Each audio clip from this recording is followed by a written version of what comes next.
Today, we dive into the lore of the Bosmer, the elusive wood elves who carved a covenant with their living forest and vowed never to spill a single drop of sap. From shape-shifting wild hunts to walking cities that vanish between heartbeats, their history is a tapestry of restraint, ritual, and breathtaking danger.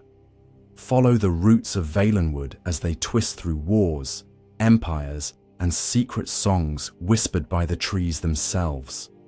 Now let us begin. In the hush before the first light, when Nirn's skin was still raw with the memory of its own making, everything that would later be called Valenwood existed only as a mire of possibility. The earth's bones lay soft, the horizons fluid, and the laws by which form might be tethered had not yet been spoken. It was in that unmeasured interval, what the elder spinners later recited as the dawn, that the Elnafey, progenitors of all mer and man, drifted across the newborn world like thought without object. Among them, the spirits who would one day answer to the names of Bosmer moved lightly, leaving little pressure on the formless loam, already predisposed to an existence defined by quick grace and impermanent shape. They carried no iron, no stone, no edifice of rule.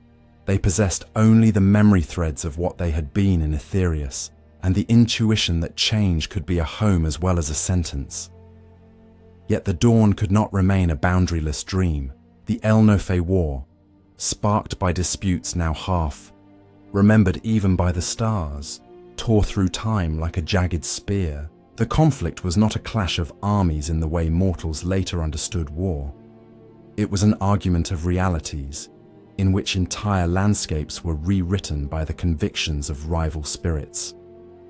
Mountains rose where seas had whispered, forests sank, under deserts of bleeding sand. Some Elnafey held that order and permanence were proof of divinity, insisting on rigid lines and sharp borders. Others, those who would in distant ages call themselves forest dancers, leaned instead toward the yielding mercy of change, trusting the world to express itself freely so long as no single will dominated the chorus. In that divergence lay the seed of every later difference between the Aldmer of Somerset's crystal terraces and the Bosmer of Valenwood's breathing groves. When the war's fury dimmed, its cost was measured not merely in slain spirits, but in the very grammar of Nirn. Old possibilities were sealed away. New certainties hardened like cooled magma. Many Elnafey retreated into the safety of high isles or cloistered strongholds, grieving over how much potential had been lost to ruin. But a wandering fraction of them, wearied by the devastation yet unwilling to commit to the cold monuments of their cousins, drifted southward toward the rumpled edge of Tamriel's mainland. There they found a land that, perhaps by chance, perhaps by some quiet favor of the earthbones, still clung to fluidity. Valleys folded into one another like overlapping leaves. Rivers forgot their own mouths and re-emerged as dew in the crowns of colossal trees. The air tasted of new beginnings. It was here that the spirit Yifre, spoken by the forest people as Yifre to guide the telling tongue, first sharpened his voice. Among the divines, Yifre is counted the singer, the earthbone responsible for the codifying of natural law after the dawn's chaos. Yet among the Bosmer, he is friend, judge, and beloved conspirator. For it was Yifre who brought them the great gift and burden of shape. In the moment now sung as the naming, he called each ripple of mud and tangle of vine into memory, fixing the wildest possibilities into forms that could endure sunrise. He taught bird to remember wing and taught beast to remember hunger, so that the wheel of becoming might turn in coherent measure. The wandering Elnafey, hearing the cadence of this naming, answered with vows of their own. They would bear shape at Yifre's pleasure, but they would not imprison the land beneath stone or scorch its skin with ploughs. They swore the Green Pact, the first covenant between a people and their cradle. They would eat no root nor leaf, would never spill sap nor carve living wood. save when Yifra's law demanded sacrifice in exchange for survival. In return, Valenwood would shield them, opening hollowed grat oaks for shelter and weaving branches into boughs supple as water. Where other myr raised towers of glass or marble, the forest dwellers raised only stories, tales spun by spinners, who bound memory into silk-thin threads of narrative and let those threads guide the next generation like moss on bark. The pledge bound both parties inextricably. For the Bosmer, it meant that hunger must be sated on flesh alone. Beast flesh, fish flesh, even myr or man flesh, when necessity cornered tribe against tribe. From this grim account, the outside world later forged a caricature of savage, cannibal elves. Yet within the pact lay an ethic deeper than surface horror. To consume meat was to participate in the cycle of mortality without trespass upon the still living earth. To refrain from harming leaf or bough was to respect the memory of the dawn, when all things had once worn any shape they pleased. Generations passed, though the spinners will insist that linear count is an illusion. In those early centuries, the fledgling Bosmer divided loosely among river vales and canopy enclaves. Kinship groups formed around ancient oaks whose internal hollows were spacious enough to cradle entire families. Some clans chose nomadism, following the wandering herds of bark-eaters, shaggy ruminants who alone could graze on the outermost husks of Valenwood's guardian trees without wounding them. Other clans settled in semi-permanent villages where the forest's own architecture guided every dwelling. Living platforms grown from coaxed branches, rope vines strung between trunks, small glades cleared by fire but replanted the following, spring with moss beds for sleeping. Throughout these centuries, the spinner caste refined their art. A spinner's purpose is more than the telling of tales. It is the weaving of identity.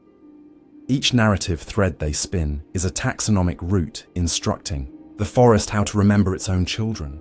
Birth names are rarely spoken outside initiation ceremonies because they are fragile things until anchored by a spinner's carefully measured story. Once a child is bound to song, the forest itself learns to recognize their footsteps, guiding them away from hidden sinkholes or the sleeping dens of jeweled panthers whose patience for trespass has never been reliable. The Bosmer say the forest listens through the nostrils of breeze and sees through the compound eyes of dragonflies.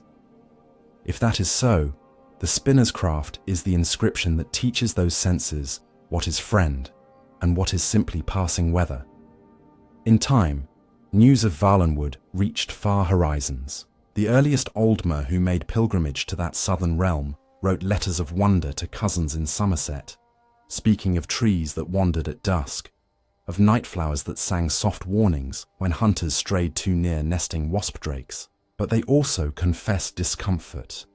There was no stone to anchor perspective, no grand avenue where a mind might rest upon predictable angles. Everywhere the forest breathed, and every breath demanded deference. Most visitors returned home unsettled. A few stayed, surrendering themselves to Yifra's covenant and slowly absorbing Bosmery custom until even their bone marrow tasted of cedar smoke. Alongside these peaceful exchanges, conflicts flared in half-mythic bursts. Strangers sometimes sought to fell grat oaks for ship lumber, unaware that to wound such a tree was to wound the Bosmer's own ancestral ledger. In response, the forest dwellers did not call armies, they called the Wild Hunt. The rite's origin lies in Yifra's first covenant clauses, hidden between the lines like a briar among wildflowers. Should the pact be endangered beyond all diplomatic remedy, the Bosmer might forsake fixed shape, reverting to the protean cruelty of dawn times. It was not undertaken lightly. Ritual elders required unanimous consent from every clan whose voice could reach the moot. Only then would volunteers drink sap crimson draughts distilled during lunar eclipses unfastening their forms. Descriptions vary, but all agree that the resulting pack was less an army and more a storm of predator shapes, each hunter devouring the next in ceaseless metamorphosis until foes were driven off or the forest declared sated. When dawn whitened, the sky once more, the hunters seldom returned as they had been. Some dissolved into nutrient for the roots. Others rose as spectral guardians whose howls flickered between branches whenever foreign axes rang too loudly. Thus did the Bosmer learn to balance ferocity with stillness. They cultivated archery until arrow flight resembled thought in its clarity. No wasted gesture, no flamboyant power, only the inevitable line between intention and release. They honed stealth until leaf litter parted for their steps. And yet they laughed often, for life measured by an unbroken pact can ill afford the bitterness of constant restraint. Feast days saw long tables of bone-white driftwood laid with roasted game, and river eels steamed in fern-frond baskets. Sap wines steeped in hollow knots of amber produced gentle reverie rather than riotous drunkenness, ensuring that inebriation did not stumble into covenant breaking. It was during one such festival, legend says, that Yifre returned not as singer, but as silent witness.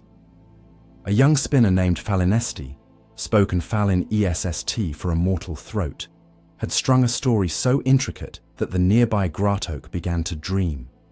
Its roots quivered, its trunk pulsed, and before the dawn mist burned, off it had uprooted itself, striding on buttressed legs across the valley. Those who watched felt neither fear nor surprise. It was simply the forest demonstrating that it too could wander. In the centuries that followed, Falinesti's tree, now a city unto itself, formed a migratory circuit through Valenwood, pausing seasonally so that markets might sprout along its lower limbs and lovers might carve ephemeral promises into its outer bark. By the Second Era, 4 such walking cities existed, each nurtured by ambitious spinners who coaxed their mother trees into motion with careful recitations. Together, they created a mobile civilization, uniquely suited to a land whose geography preferred fluid equilibrium. Elsewhere in Tamriel, kingdoms calcified. The High Elves of Somerset perfected tower lore and crystal arcana. The Chimer chased prophetic exodus into the ashlands of Resdain. Men, newly arrived from distant Atmora, laced Skyrim's tundra with holdfasts. Yet the Bosmer remained content in their sylvan matrix. Trade caravans ventured out, carrying supple yew longbows, cured venison, and delicate bone carvings. But they returned swiftly, uncomfortable beneath open skies where the wind had forgotten how to filter through leaves. When they occasionally took foreign prisoners in retaliation for pact violations, fate offered only 2 endings: assimilation, should the captive confess respect for the green, or a swift ritual consumption by clan elders seeking to absorb the enemy's strength without spilling sap. The moral dimensions of such cannibal feasts perplexed outside scholars. Imperial chroniclers wrote condemnations, while Redguard philosophers debated whether covenantal necessity could excuse what they considered sacrilege. The Bosmer themselves regarded criticism with gentle puzzlement. To them, a body returned to the living by ingestion was a kindness, ensuring nothing languished in burial to rot unused. It was no more barbaric than wolves sharing the warmth of a kill. And so they listened to foreign outrage as one might listen to wine chimes, pleasant sound, little consequence. Through all these tales, the spinners preserved deeper strata of memory. They taught that before Yifre's naming, the Bosmer had possessed the power to be anything: mist, thunder, a thought inside another mind. The Green Pact was therefore not a restriction, but a deliberate sacrifice, an anchoring choice in a realm where too much freedom had once birthed chaos. To remain shapeless meant to remain endlessly at war with oneself. To accept form, bone, sinew, the reliable geometry of a face, was to accept vulnerability in exchange for meaning. Over fireside hush, elders reminded children that every twitch of leaf under moonlight could be a distant cousin who once chose not to anchor themselves and now drifted eternally as half-remembered possibility. Yet even anchored lives are fragile. Plague swept the forest in damp centuries when monsoon winds overstayed their welcome. One such fever, remembered as the grey sap malaise, blackened the inner hearts of grat oaks and threatened to hollow entire enclaves. The Bosmer responded, not with herbal remedies, those were forbidden under the pact, but with ritual negotiation. A moot convened beneath the eldest tree in Elden Root. Spinners wove a new story, pleading with Y'ffre to allow a single breach of the covenant, the brewing of a tonic from crushed Bayalor blossoms whose petals contained a sap-like essence that might mimic meat for medicinal purposes. The forest listened, leaves murmured assent, and so, for 7 turnings of the moons, Bayalor petals were plucked in controlled cycles, boiled and administered to the sick. When the fever broke, the uprooted petals were replanted in sacred groves, and the Bosmer held nights of silence. No songs, no stories, to let the land heal from its temporary wound. Such episodes illustrated a principle underpinning Bosmery. Ethics. Absolutes exist, but they breathe. Any transgression must be answered with restitution proportionate to the wound. Foreign law codes carved into stone might boast immutability.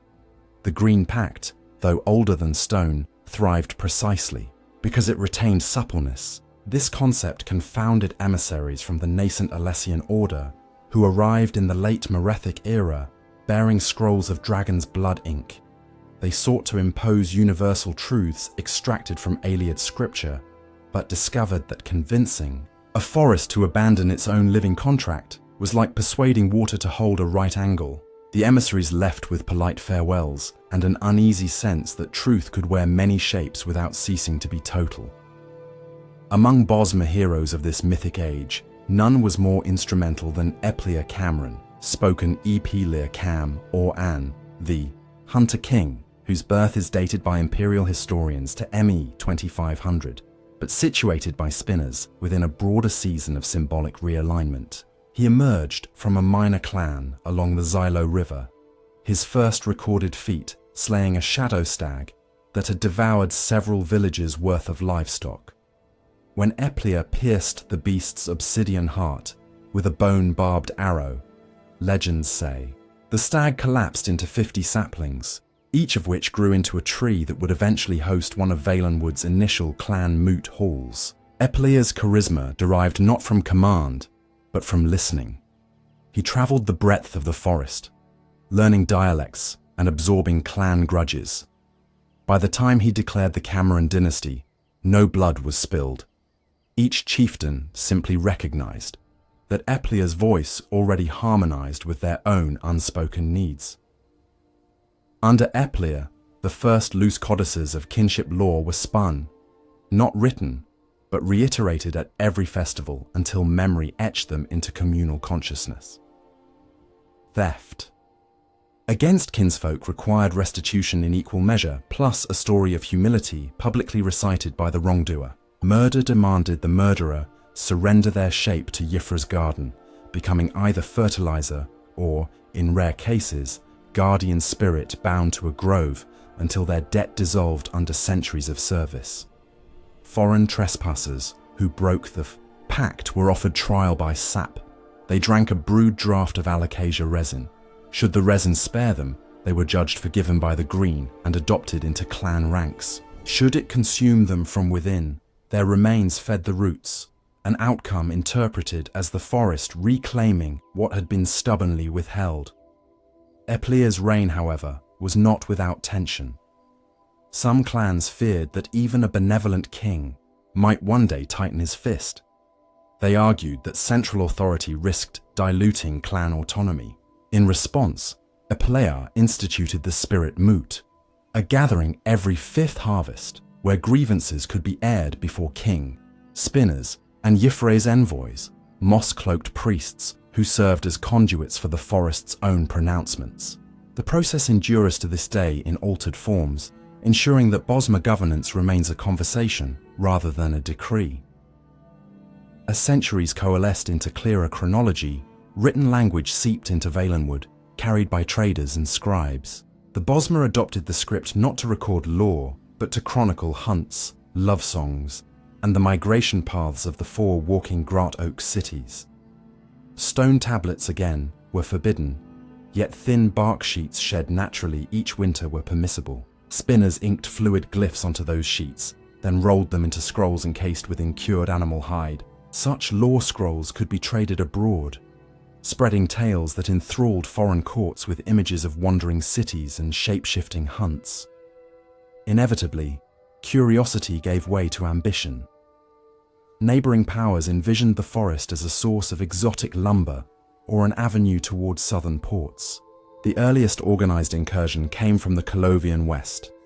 A mercenary captain named Vashan Derwin led a band of timber barons intent on harvesting Grat Oak saplings for shipbuilding. They entered Valenwood under cover of early spring fog, axes muffled with wool. Within a fortnight, patrols vanished. Survivors babbled of vines that moved like serpents and of arrow flights too swift to track. Accounts diverged on whether a full wild hunt was unleashed, but the result was undisputed. The Colovians abandoned their venture, leaving behind rusting axes engulfed by moss. Derwin himself vanished. Some said he lived still as a bird with a man's eyes, forever circling the border yet unable to recross. The Bosmer never celebrated such victories with triumphal boasts. To them, the preservation of the pact was simply continuance of breath. Instead, they turned energy inward, refining artistic expressions that could exist without harming the green. Song weaving became an art in which multiple vocalists braided harmonics so intricately that listeners felt themselves suspended in liquid resonance. Bone carving advanced to the point where tiny arrowheads bore relief scenes of ancestral deeds, visible only under morning dew.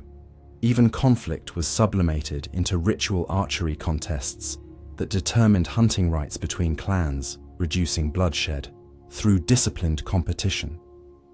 Yet no culture, however insular, can remain untouched by Tamriel's tectonic histories. Dragging across the Merethic era came waves of sorrow from beyond the forest. The Aeliad collapse, the Alessian purge, the long exile of Direni scribes. Refugees slipped beneath Valenwood's canopy, carrying broken treasures and broken hearts. While the Bosmer allowed them no wood to build new homes, they offered niches within the living cities, integrating high elf scholars and Cyrodiilic runaways alike. Each newcomer learned to taste meat instead of bread, to thank trees without touching them. Over generations, their bloodlines merged into the forest mass until their distant origins mattered less than the cadence with which they hailed Y'ffre at dawn. Thus, the mythic epoch of Bosmer Genesis ebbed into the early historic age. The Green Pact held firm, yet its interpretation matured through countless quiet negotiations between desire and duty. The forest remained both womb and judge, blessing arrow flight while demanding that each kill be clean and each feast be grateful. The walking cities continued their circuits, carving seasonal constellations into the map of Valenwood that no outsider could predict without spinner guidance. And the Bosmer themselves, neither high nor low in the hierarchy of Tamriel's powers, found strength in the humility of their vow: to harm no leaf, to waste no flesh, to remember shape only so long as it served the song of the world. For in their earliest memory they know this: before there was law, there was possibility, and possibility, unchecked, devours itself. They chose covenant over chaos, not to bind themselves in chains, but to carve corridors through which life might travel, without falling into endless discord. In the quiet between heartbeats, one may still sense what they surrendered: the ability to bloom into mist or roar as thunder. But in the whisper of their boughs' release, in the laughter that echoes over tables of roasted venison beneath lantern glow, mushrooms, one feels what they gained: identity, community, and a pact with an ancient singer whose every note still trembles in the leaves overhead, guiding all things that dare to take a settled form in a world forever tempted by the shapeless dawn. The hum of summer cicadas faded at the approach of the season, when Falinesti's gargantuan roots poised for motion, and in that expectant hush, the clans gathered in clearings newly opened by the city trees passing. There, among flattened ferns still fragrant with sap, envoys exchanged news collected since the last traverse of the walking city. Word spread quickly. Eplia Cameron was returning from the Eastern Vales, carrying with him not trophies of the hunt but a charter of consent signed in pollen ink by 23 clan matriarchs. It was a covenant of unification without conquest, a woven tale strong enough to temper rivalry, yet supple enough to bend with the forest's own shifting moods. In the time before a mortal tongue could finish reciting the seasonal constellations, the Covenant's story had found root in every gourmand's evening gossip and every sapling's lullaby. For news in Valenwood is not passed, but planted, and the soil of communal thought is quick and fertile. Eplia's charisma drew first from the cadence of his listening, second from the proven precision of his bow. He never boasted of lineage, though his blood traced to the venerable croaking Grotto clan, guardians of the Xylo River's headwaters, and thereby to an ancestral spinner's line.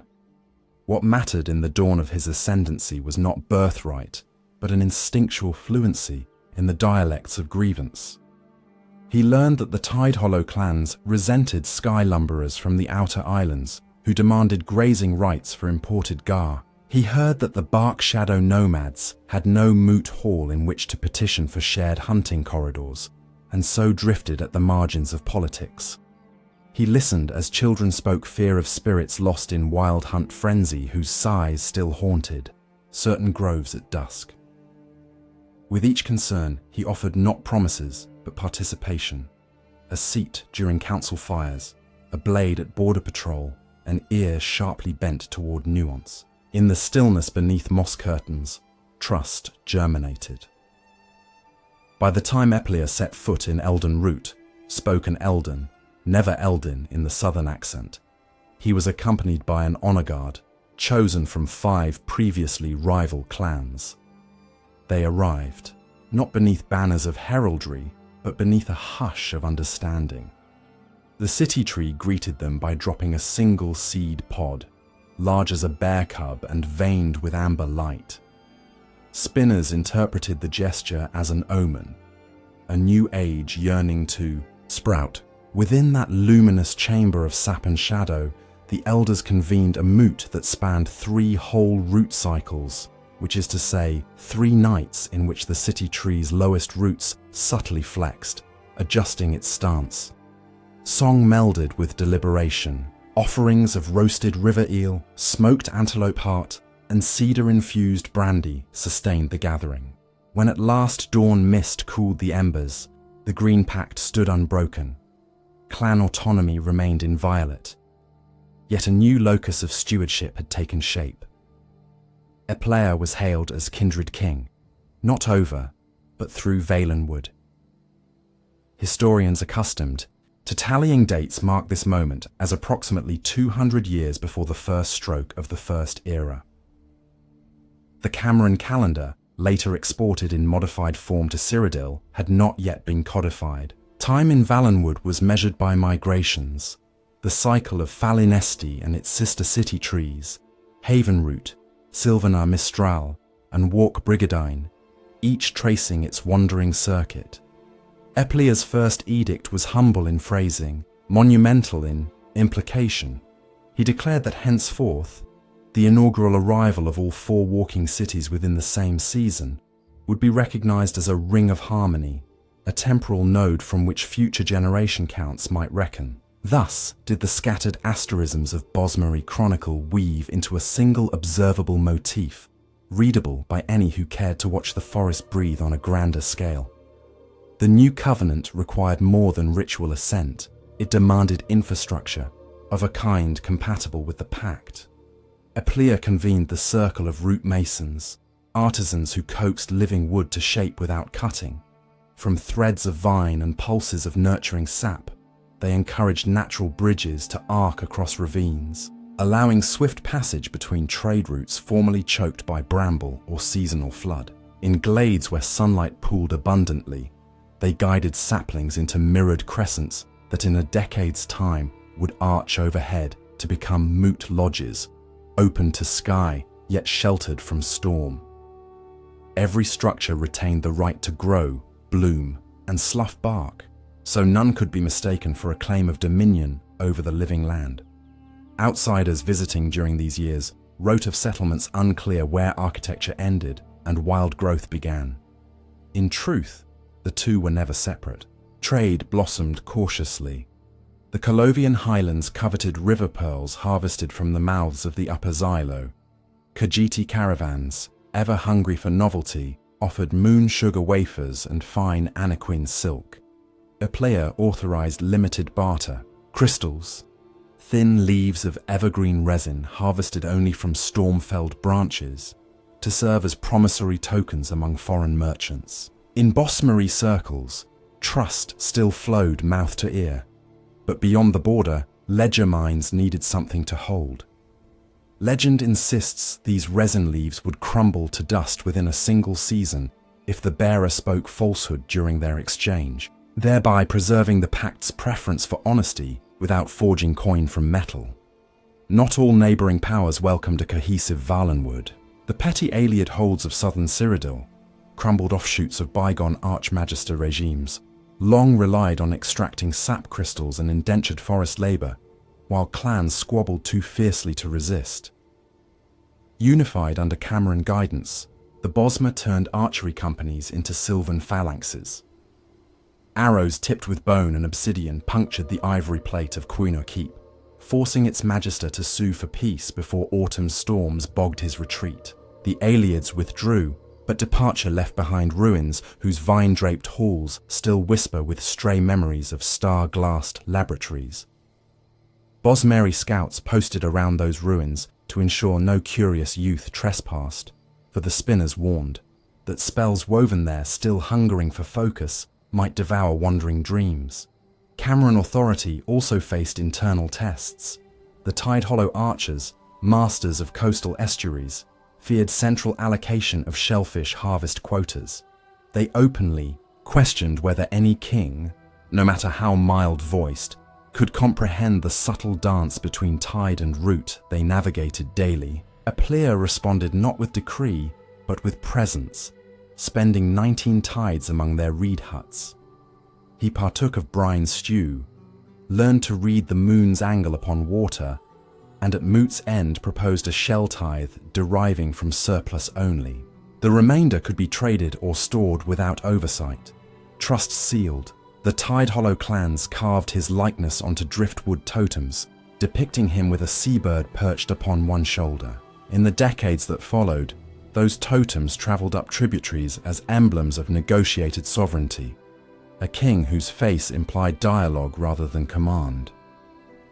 Around this period, Falinesti completed what storytellers call its Great Southward Step, a deviation from its usual loop that carried its colossal mass nearer the Cape of the Blue Divide. Scroll fragments indicate the move allowed closer contact with Somerset traders, though Rye spinners claim the tree simply desired a new horizon. Curiously, this maneuver precipitated a floral bloom of unprecedented scale. Orchids the size of hounds erupted along Falinesti's trunk, their petals exuding musky perfume that drew moths thick enough to eclipse lantern light. Scholars proposed that the city tree, sensing altered ocean breezes, adjusted its own microbiome to stabilize humidity. Whatever the cause, the bloom produced a resin later collected by Cameron apothecaries and distilled into Verdian amber, a tincture credited with heightening a spinner's capacity to recall pre-dawn echoes without succumbing to madness. Its manufacture remained limited, reserved for archival rituals in which elders anchored especially fragmented tales into coherent lineage. The tincture's existence alone illustrates how governance under Epleia extended beyond policy into stewardship. Of mythic memory, borders rarely harden without drawing blades. In 1E0, by later reckoning, Eplia's diplomatic pulse became pronounced enough to register on mainland chronicles. The Direni hegemony, centered far northwest in High Rock, monitored Bosmery consolidation with both curiosity and caution. Direni battle mages prized exotic resources, particularly Yifra-blessed bark samples rumored to host latent Dwemer that could anchor reality-binding wards. They dispatched emissaries who offered star-forged glass in exchange. The Green Pact forbade slicing living bark, but cunning Direni negotiators suggested harvesting the slaffed skins of molting grat oaks. Eplia considered the proposition, consulted the circle of root masons, and permitted a single controlled trade at Eldenroot's eastern dock. That sample, later dubbed the First Bark Reliquary, served Direni artisans in forging scry lenses that could penetrate heavy mist. While the Direni kept the secret of its eventual fate, Bosmery archives record no malefic repercussions. Proof, say the spinners, that trade which honors the pact can yield marvel without debt. Yet the greatest challenge to Cameron unity surfaced not from mare or man, but from within the volatile heart of the Wild Hunt Rite itself. In a drought year when rivers shrank to stingy ribbons, game grew scarce, and rival clans eyed overlapping hunting ranges with desperate tension. The huntsman regret, a phenomenon where voluntary wild hunt participants retain splinters of memory, after reforming, manifested in a veteran archer named Talandan Mosseater, consumed by glimpses of that amorphous bloodstorm state. He preached return to pre-pact shapelessness, arguing that fixed form and covenant had withered Bosmeri vigor. Followers, calling themselves the Grayling Communion, began performing micro-hunts at night, partial transformations that left carcasses of deer twisted into braided sinew. The forest reacted with unease. Sap lines along several city trees soured, turning leaves a bruised violet unheard of in Valenwood pallets. Eplia convened an emergency moot beneath the moonlit galleries of Sylvanar Mistral. The moot's verdict was both merciful and unflinching. Talandan would undertake a journey of roots, a pilgrimage into the deep interior where settlement markers fade and only ancestral spirits converse. If he returned with mind tempered and oath renewed, he might resume clan life. If he failed, the forest would decide his legacy. Records indicate he departed accompanied by 2 elder spinners and a hush of wind that smelled faintly of blood orchid. They never re-emerged. Sometime shortly after, violet leaves reverted to healthy jade. The episode, though seldom spoken in casual tales, became a cautionary thread in spinner instruction. Covenant is dynamic, but memory of formlessness is a sweet venom that must not dictate present flesh. Even as internal crises were quelled, Eplia understood the necessity of a diplomatic visage abroad. He commissioned the circle of voice fletchers, envoys trained equally in archery and rhetoric, to serve as ambassadors. Each carried a ceremonial bow, carved from naturally fallen heartwood and strung with silver-fall spider silk, alongside a quiver whose feathers signaled peace. Dull-hued owl plumes, rather than the bright green barbules reserved for war. Voice fletchers visited Anvil, Senchal, and even faraway Riften, exchanging lore songs for weather almanacs and medicinal grafts. In time, certain Nordic jarls adopted Bosmery longbow drilling techniques, praising their elegance when hunting snowsaber cats. In Falkreath's Pines, Khajiiti textile guilds incorporated Bosmery bone bead patterns into moon sugar serving cloths. Thus, Valenwood's presence seeped outward, not like conquering root, but like spores on a silent breeze, carried by curiosity and mutual utility rather than decree. All the while, Cameron law remained spoken tradition. To alleviate potential distortion across distances, Eplia instituted the Memory Convocation, an annual convergence where designated lawkeepers recited canon in unison, correcting divergences through consensus. These gatherings unfolded in amphitheaters coaxed into shape by singing vines, whose acoustics amplified even the softest syllable. As a mindfulness precaution, participants consumed mild sap-infused teas that induced lucid receptivity without disorientation. The effect, described by visitors, resembled dreaming while awake, unbroken attention, devoid of ego. In this state, corrections to narrative drift felt natural, collaboratory, never adversarial. Legends maintain that, on occasion, Yifra himself manifested through gusts stirring distant canopies, a sign of contentment with the tapestry woven by his mortal partners. Stability, however, invites those who find profit in its disruption. The fledgling Alessian order in Cyrodiil, zealots of the newly liberated human empire, sent missionary orators south, bearing scrolls proclaiming elven hegemony a sin against the One. Most were turned back politely at Valenwood's border paths, lined with spiked thorn ivy. One group slipped along lagoon shallows under cover of fog, intent on preaching in clans near present-day Woodhearth. Their bonfire sermons disturbed pelican rookeries, prompting local Bosmer to lodge a formal complaint with Elden Root. Rather than immediate expulsion, Eplia rode the tides on a reed skiff to meet the preachers. His discussion with their deacon lasted 3 nights. By dawn of the 4th day, the missionaries departed carrying fresh venison and a cordial letter requesting future dialogue through proper channels. Alessian annals later sourly remarked that the forest lies beyond redemption, yet its king bears perplexing courtesy. In Valenwood recollection, the event is cited as proof that politeness can unmake zeal faster than blade. With each passing ring of seasons, Cameron jurisprudence matured. Restorative justice practices developed for inter-clan disputes. A hunter who mistakenly felled a tree-dwelling creature sacred to another clan would offer a year of stewardship over hatchling nests in that grove, ensuring no further disruption. These customs mingled practicality with spiritual atonement. Gold fines had no meaning. Service and narrative amendment carried weight. Visiting Breton merchants struggled to grasp the concept. Payment in kind was negotiable, so long as it nourished life or memory rather than hoard. One tale relates a Breton smith whose cart crushed a rare mosaic lizard. Ordered to repay the loss, he forged a set of steel arrowheads etched with the lizard's likeness, gifting them to clan youths during archery rites. Steel is foreign to Bosmer tradition, yet because no sap was harmed and artistry honored the creature's spirit, the offering satisfied the moot.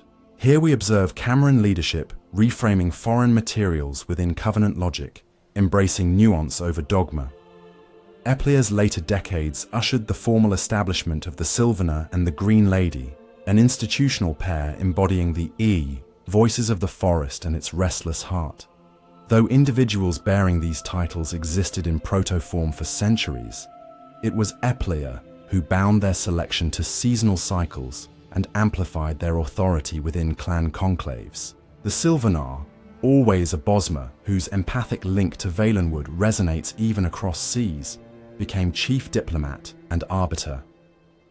The Green Lady, bound by thrumming vigor of the present hunt, served as martial defender. Their marriage, literal or symbolic, ensured that reason and instinct remained braided.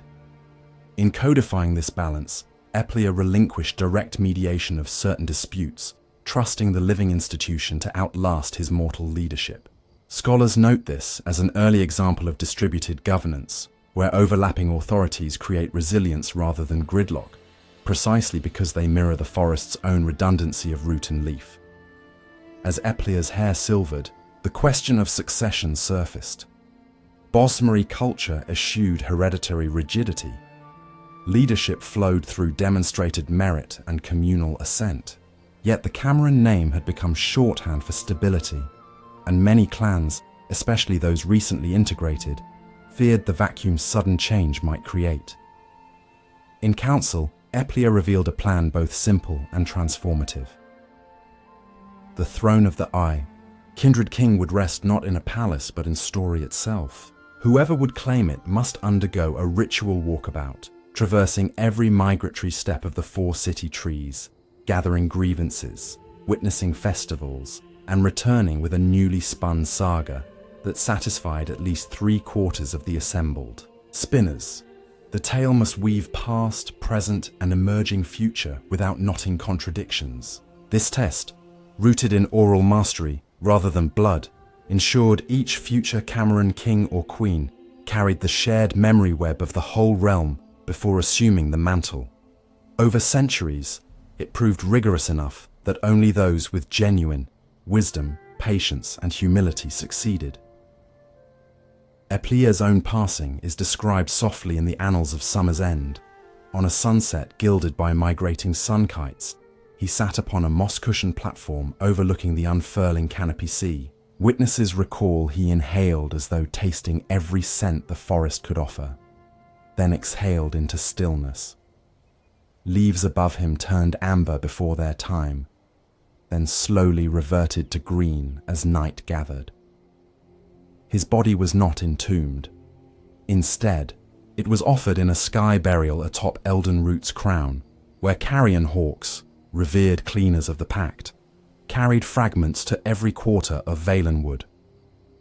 Thus did the king feed the land which fed his people, sealing his covenant in the Che, oldest sacrament of flesh returned. Succession fell to his niece, Oriel Cameron, whose walkabout spanned 2 full rotations of the moons. Her reign would grapple with the first true wave of human expansion southward, but those accounts belong to later chapters. For the moment, the passing of Eplia ushered a transitional hush across Valenwood, like the still air after rainfall, when every trunk and frond drinks in renewal.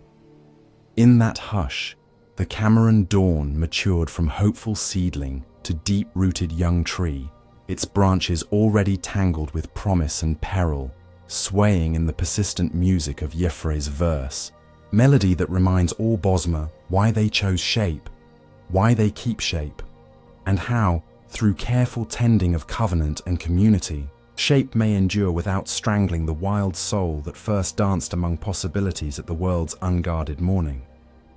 Quiet as dusk settling upon a grove of sleeping willows, the hush that followed Eplia's sky burial endured until the cicadas at last resumed their measured drone.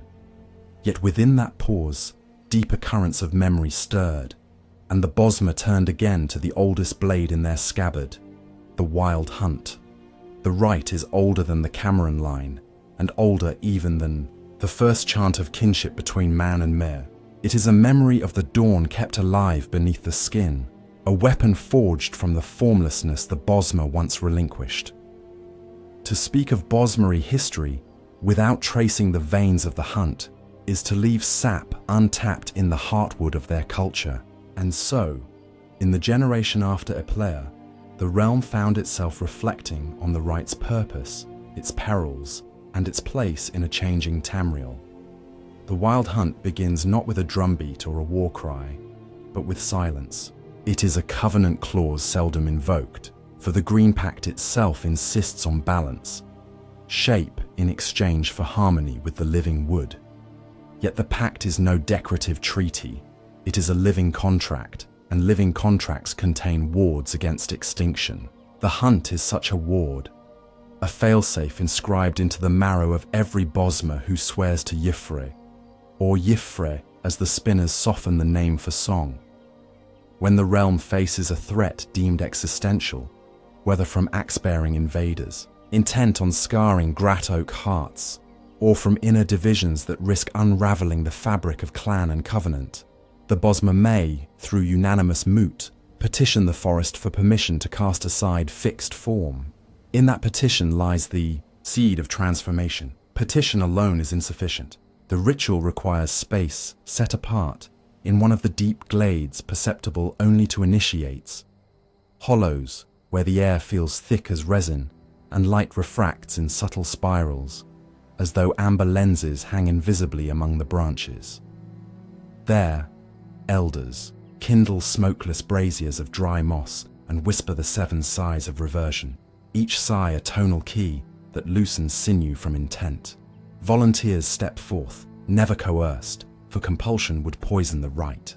They drink from bowls carved of heartbone, each bowl filled with lunar distilled sap, infused with powdered antler and the still warm blood of that morning's hunt. The fluid burns no hotter than strong tea, but those who swallow it feel gravity, retreat, as though the bones themselves yearn to recall a time when they were unnecessary. Witnesses standing at a cautious perimeter can never fully describe what follows. Some recount a rapid liquefaction of bodies into ribbon streams of colour. Others insist the huntsman's flesh crumbles into swarms of locust-bright motes that immediately reassemble in monstrous shapes unbound by vertebrate logic. A third tradition claims the transformations are too swift for sight. The myrrh are present in one breath, and the next they are gone, replaced by a roiling mass of antler, talon, and snarled root extrusions. All accounts agree that what emerges is no longer individual but chorus, a storm shape that speaks in the rumble of predator hunger. Though each huntsman's spirit remains distinct somewhere within that storm, their wills fuse into single impetus: seek, consume, protect. In that union, morality narrows to a purpose older than ethics, the preservation of the green. The full hunt seldom lasts more than a night, and yet within those brief hours, entire columns of invaders have vanished, their armor shredded, their supply wagons uprooted and twisted into obscene effigies that sprout leaves come dawn. Corpse fragments occasionally remain identifiable, but more often the storm devours everything, soil and stone included, digesting the threat into dark mulch. When sunrise pierces the canopy, the hunt unknits. If legend is merciful, some participants return, naked, dazed and shivering, memories fragmented by the enormity of what they became. Others do not return in any recognizable form. The forest claims them, weaving their essential selves into root systems or birthing new grove guardians whose amber eyes glimmer with half-remembered sorrow. Thus the weapon always extracts a price, and it is a price no Bosmer clan contemplates lightly. Understanding the rite's magnitude requires journeying backward through specific unleashings. The earliest recorded wild hunt under Cameron oversight occurred during Oriel Cameron's 4th decade as Kindred Queen in the early centuries of the First Era, though before imperial dating had standardized every border into neat numerals. A league of Colovian lords, emboldened by the recent mastery of stone-shattering trebuchet designs, marched south with intent to claim the Emerald Peninsula flanking the Xylo Delta. Lumber yields promised wealth enough to finance their rebellions against Alessian taxation, and their scouts reported Valenwood weakened by the succession shift. What they misread as weakness was grief. Oriel's clans, still hushed by mourning from Eplea's passing, had momentarily dimmed their festival fires. To outside eyes, dim fires implied vulnerability. The Colovians advanced with siege towers clad in wet hides to ward against incendiary assault. They felled the outermost ring of river birches, erected palisades from butchered trunks, and prepared to drive deeper. The first skirmishes saw Bosmeri archers fall back rather than risk casualties among birch sap. That restraint convinced the invaders that forest folk courage, like their fires, had waned. A fortnight of timber pillage followed. Spinners sent frantic blue jay messengers to Elden Root, and Oriel convened a night moot beneath flame glass, lanterns.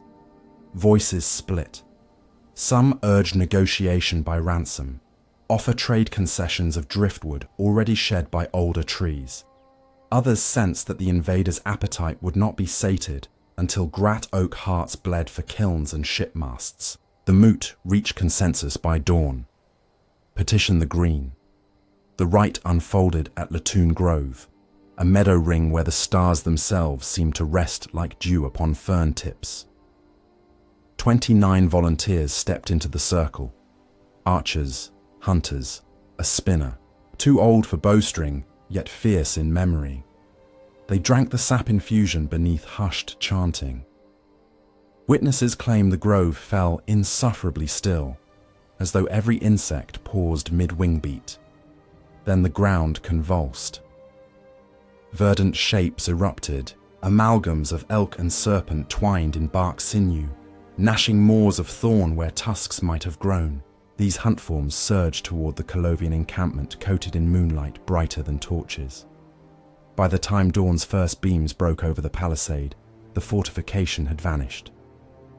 All that remained was a shallow basin where the soil gleamed, newly churned, as if a giant hand had kneaded earth and hopes into one pulped memory.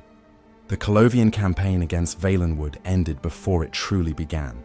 Survivors who fled north babbled in fractured speech, gradually succumbing to forest fever dreams that haunted them until death. That hunt birthed a refrain repeated in many border ballads.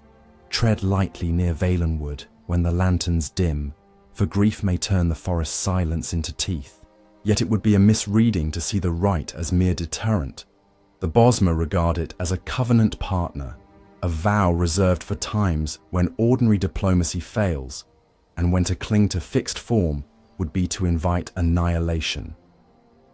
As Auriel aged into twilight years, she devoted resources to the study of post-hunt consequences, establishing the Grove of Echoes, a secluded sanctuary where returned participants could recover under guidance of dream-seers. Dream-seers, using low thrum drums and herbal draughts of mild Silane capensis, coaxed fragmented memories into narrative threads, then offered those threads to spinners for safekeeping. In this way, knowledge gleaned during the hunt, enemy, tactics, weaknesses glimpsed, maps stolen in predatory rush, was not lost. Neither were lessons about the right's dangers. Each account of near madness helped refine the screening of future volunteers. Centuries rippled onward. Dynasties rose and fell across Tamriel, but Valenwood's arching boughs continued their cyclical hush and crescendo. The next significant eruption of the Wild Hunt occurred in 1E 369, a date burned into Nordic saga as the year of King Borgus's doom. High King Borgus, scion of Isgramor's line, had journeyed south towards Cyrodiil to secure Alessian support for a crusade against resurgent snow elf enclaves. His entourage skirted eastern Valenwood, intending to travel swift along the Pale Pass highway. Accounts differ on whether Borgus trespassed, or whether his escorts merely scattered a hunting party through impatience. What is certain, a Bosmeri chief's son lay dead beneath Nordic steel, and the chieftain's heart bent toward vengeance, but not alone. Horsehooves had churned elderberry shrubs sacred to mourning rites. The insult compounded. Within nights, Auriel's successor, King Barochus Cameron, pronounced Boro Cass, received word. Negotiation was impossible. The Nordic entourage hurled boasts from their gilt saddles, dismissing forest envoys as leafskins unworthy of tribute. Thus, the moot convened at Lantern Mere. Unprecedented numbers answered the call. Some say 100, others place it at twice that. The chieftain's grief resonated widely. Barochus did not curb the sentiment. From the first bowl lifted to the lips, the transformation rolled across moonlit glades like thunder swallowed by moss. A royal of scaled wings and red-tipped antlers swept east. King Borgus's retinue vanished within hours. Historians find no corpse, no blade, save a single silver arm ring gouged with tooth marks discovered decades later by lumber scouts near Lake Poppard. Nordic scribes, aghast, placed blame for their king's death squarely on Bosmeri witchcraft, forging darker myths that lingered long after truth faded. Within Skyrim's mead halls, the event crystallized as evidence of Mer treachery, fueling centuries of border skirmish. For the Bosmer, the hunt accomplished its grim aim, but they remembered also its aftermath. Dozens of their kin, never reshaped into elven bodies. The forest gained new guardian beasts, whose glowing tracks sometimes intersected traveller paths, reminding all who glimpsed them of the cost of unleashed grief. Barochus later codified additional safeguards. Any moot proposing a hunt required representation from all 4 walking cities, not merely majority consent. Further, the circle of root masons crafted stoneless shrines at which clan envoys could present lesser grievances, state their injuries, request reparations, before petitioning for the right. This deterrent measure channeled anger into structured dialogue, reducing reflexive leaps toward transformation.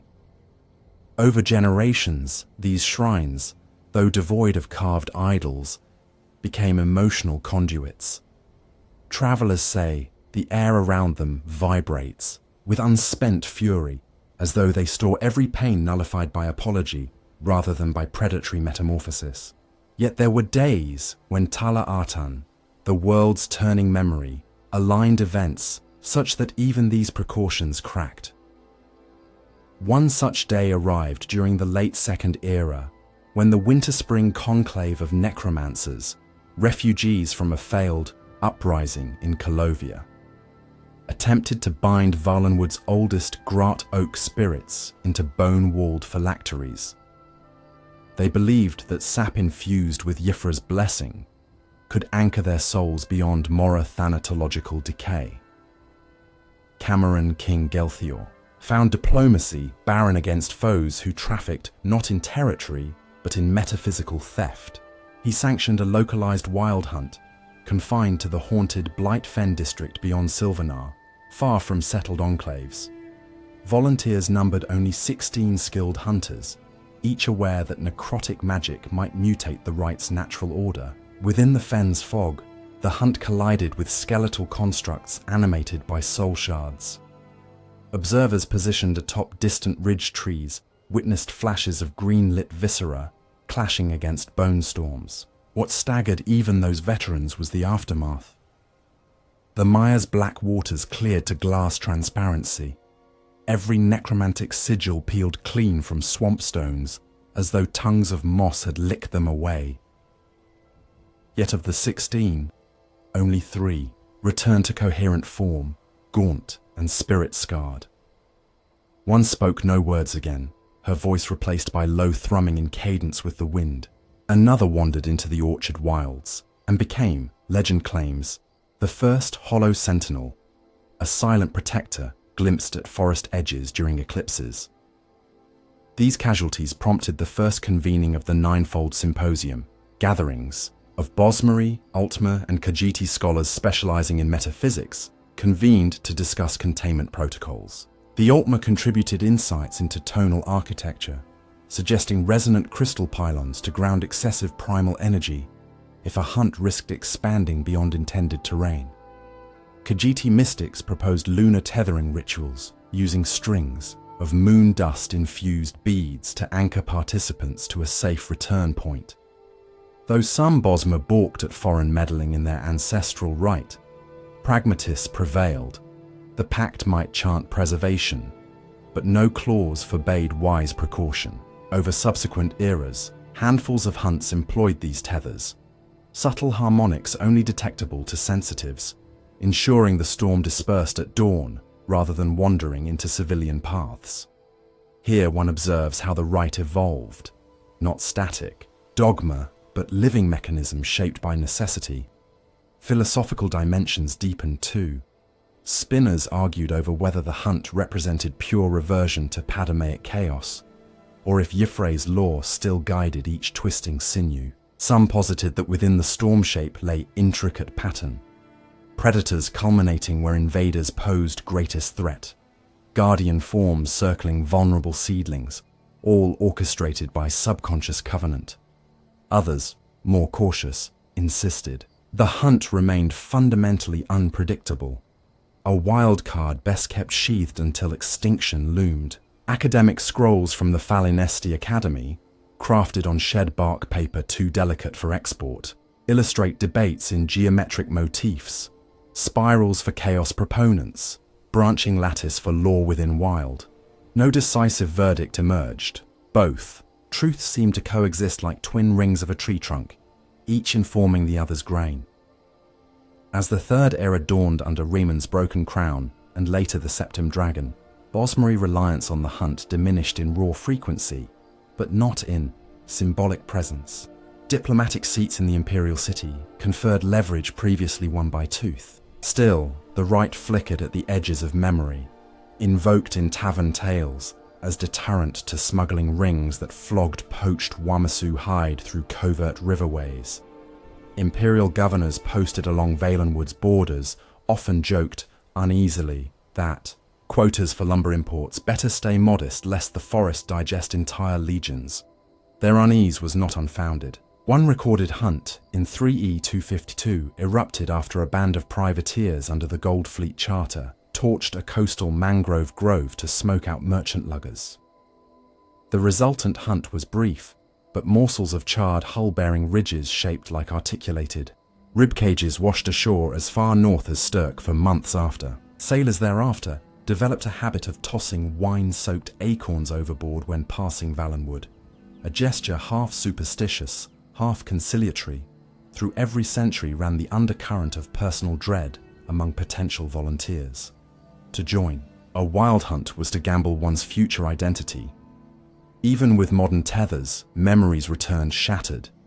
Some survivors described time dilating into overlapping presents. Others recalled the taste of emotions usually absent in mortal lexicon, feelings underlying hunger but brighter than rage, a sweetness laced with blood. The Grove of Echoes maintained its doors, now funded by the Cameron Crown and by private benefactors from allied nations, who recognized the hunt's stabilizing value for regional peace. Therapies blended sage smoke with sustained lullabies sung in triadic harmony, coaxing minds back into linear chronology. Yet not all could be mended. Spinners documented roughly 1 in 9 participants over the eras, who never fully resumed Bosmer shape or sanity, instead slipping into symbiotic existence with the forest, whispering through pollen clouds, guiding lost cubs, or, in tragic exceptions, stalking shadowed paths as half-feral revenants until a moonsinger's lullaby finally lulled them into. Restock cultural memory of these sacrifices shaped Bosmeri art and education. In many clan creches, younglings are taught to carve small wooden effigies, not from living wood, but found drift or storm-fallen twigs, representing the shapeless self. At festival fires, they cast the effigy into flame, symbolically releasing their claim on formlessness. The act is both gratitude and warning. Gratitude for the shape Yefra grants, and warning that within each heart lies the door back to chaos if covenant fails. During Brightseed season, spinners perform the epic Bones That Remember Mist, an hours-long recitation requiring 6 alternating voices. The epic recounts a legendary hunter, Aralus Windskein, who after surviving the first hunt wandered, for years chasing echoes of his lost viscera in nightmares, until the Sylvanar wove his grief into the lullaby of the forest, and he found rest at last. Audiences listen in meditative quiet, some weeping at lines describing the hunter's fingers, forgetting how to touch bark without fracturing it.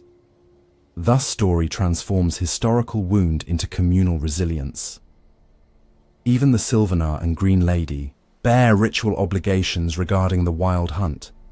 When a hunt is proposed, the Sylvanar must taste a drop of each volunteer's sap blood infusion, forging empathic tether so that forest diplomacy remains aware of the hunt's emotional vector. The Green Lady, in contrast, oversees readiness of defensive perimeters, ensuring non-participant clans evacuate livestock and children from potential convergence zones. This dual stewardship balances compassion with pragmatic vigilance, echoing their marital symbolism, understanding wedded to action. Notably, if either the Sylvanar or Green Lady declines to sanction a hunt, tradition dictates postponement until consensus can be reached or until both perish. Such occurrences are vanishingly rare, for the rite's gravity unifies even fiercely independent spirits. Perhaps the most enigmatic legacy of any hunt lies in what scholars term hollow echo points. These are sites where the storm shape's presence imprinted beyond physical damage, leaving subtle imbalance in reality. At hollow echo points, compasses spin useless. Small stones float inches above soil during high humidity, and whispered conversations sometimes reverberate as if chorused by unseen throats. One notable example persists near the ruins of Queenur Keep, where a hunt repelled Aeliad remnants centuries earlier. There, moss drips upward during first seed mornings, and hunters report hearing their own heartbeats mirrored back in the hoot of owls. The Bosmer mark such zones with braided vine circles and counsel foreigners to walk with humility, for the forest at these scars listens more keenly than elsewhere, judging every footfall for echoes of old transgression. Modern imperial cartographers speculate that these anomalies may relate to tonal dissonance, where the waveform of natural law, shaped by Yifra's naming, still shudders from hunt-induced distortion. Bosmeri mystics smile politely at such theories. They will say only that the hunt's aftermath is a reminder that Nirn wears its scars openly, and that even necessary violence reshapes more than the moment it ends. To them, hollow echo points are sacred caution ground. Meditate here, and recall that the freedom to unleash chaos must always be weighed against the duty to mend what chaos unthreads. Across the eras, foreign perceptions evolved. In Somerset, early Second Era treatises by High Justiciar Lilandris described the hunt as atavistic indulgence. By late Third Era, Altmeri scholars such as Aranwi Silinar revised the tone, acknowledging the ritual as an elegant, if fearsome extension of Green Pact jurisprudence. Within Cyrodiil, the Moth priests found echoes of the hunt in Elder Scroll passages depicting sanguine metamorphoses guarding the Zero Stone of Wood, suggesting cosmic sympathy between Bosmeri rite and the tower metaphors of Nirn. Even the Dwemer, long before their disappearance, etched angular diagrams, theorizing that the hunt opened momentary gateways where subgradients of anuic stasis collapse into padomaic flux, a model tempting some Dwemer mechanists to replicate the effect artificially, a hubris that, according to fringe spinner legend, contributed one spark to their fateful vanishing. For the Bosmer, scholarly external validation changes little. The hunt remains visceral continuum. Sacrifice, defense, rebirth. Elders instruct that every leaf turning gold in hearthfire owes its hue partly to hunts long past, sap shock transmitted generationally, coloring memory itself. They tell children that, should they ever feel shape quiver inside skin, they must breathe, remember the spinner's lullaby, and ask the forest if devouring chaos would truly serve balance. This meditation is called the quiet arrow, the idea that restraint can be as sharp as release. Yet with the rise of the Fourth Era after the chaos of Oblivion's shattering gates, rumors circulate that some dissident Bosmer factions contemplate wielding the hunt against Thalmor overreach. The Aldmeri Dominion's latest governance, though couched in unity rhetoric, imposes tithes and arcane audits unsettling to certain clans. Spinners debate hushedly, would invoking the hunt upon kin within Elvenkind violate covenant or fulfill it, if oppression endangers Valenwood's soul? The moot has not answered. Lanterns burn later into night than usual. Somewhere in deep groves, braziers remain cold, but sap bowls are polished nonetheless, waiting for consensus or for dawn to scatter these shadows. In the present, the wild, hunt endures as both myth and contingency, braided into every Bosmer heartbeat. It is the memory of what they were before Yifra's song, fixed shape, and the promise of what they could become if the song ever falters. To outsiders, it appears a horror, elves dissolving into carnivorous tempest. To the Bosmer, it is reminder that covenant is chosen, not imposed, and that choice carries the power to unchoose for the sake of survival. They walk each day in disciplined grace, so that they may never need to prove how swiftly grace can turn to storm. In the hush beneath, Grut oak canopies, where wind threads through leaves like harp strings, the forest listens, the pact endures, but behind each leaf lies potential tempest, held in check by memory of those who embraced chaos, devoured threat, and vanished into the roots, so that the song of shaped life, of families, festivals, and quiet fires might play on through the long green centuries of Valenwood. Beneath the unbroken green of Valenwood's canopy, seasons flowed like deep river currents, unseen yet firm in their accumulation of distance. Soon after the last echo of the winter-spring necromancer rising faded, a different pressure began to pulse along the forest's borders, gentler in step at first, but woven of stubborn ambition instead of reckless blasphemy. Empires, like slow-moving storms, do not require cataclysm to alter a landscape. Their influence drifts in on trade winds, rides road caravans, and settles into local custom, until even root-bound spirits learn new names for the direction of sunrise. Valenwood, vigilant, in covenant yet porous in practice, found itself orbiting one imperial shadow after another from the late First Era onward. Each cast its own light, and each light changed the angle of growth within the groves. The earliest sunbeam traced back to the Elesian Empire, a fledgling dominion energized by slave revolts and dragon-blooded prophecies, scarcely 2 human lifetimes deep. The Elesian Order worshipped the One through austere lenses, preaching parity of man and the renunciation of mere authority. At first, their fervor crashed against Cyrodiil's southern marches, preoccupied with quelling lingering Aliad city-states, rather than probing the thicket where vines swallowed any road left unpatrolled. Refugee Aliads, fleeing the Zealot's lash, reached Valenwood's threshold in scattered troops, carrying fractured relics and the heavy silence of exile. Bosmeri scouts encountered them first along the banks of the upper Strid, where whitestone barge fragments drifted among tangled reeds. The scouts found no hostility in the fugitives, only unsteady awe for a forest that breathed too loudly for comfort. Clan elders convened at the nearest moot hollow, weighing pact obligations against sympathy for the bereft. The green did not forbid hospitality to the rootless, provided sap remained unspilled. Slowly, permission was granted for temporary sanctuaries, small clearings coaxed open by song instead of axe. In exchange, the Aliads offered star-glass astrolabes and fragmentary sky charts, whose crystalline etchings refracted firelight into constellations unfamiliar to Bosmeri lore.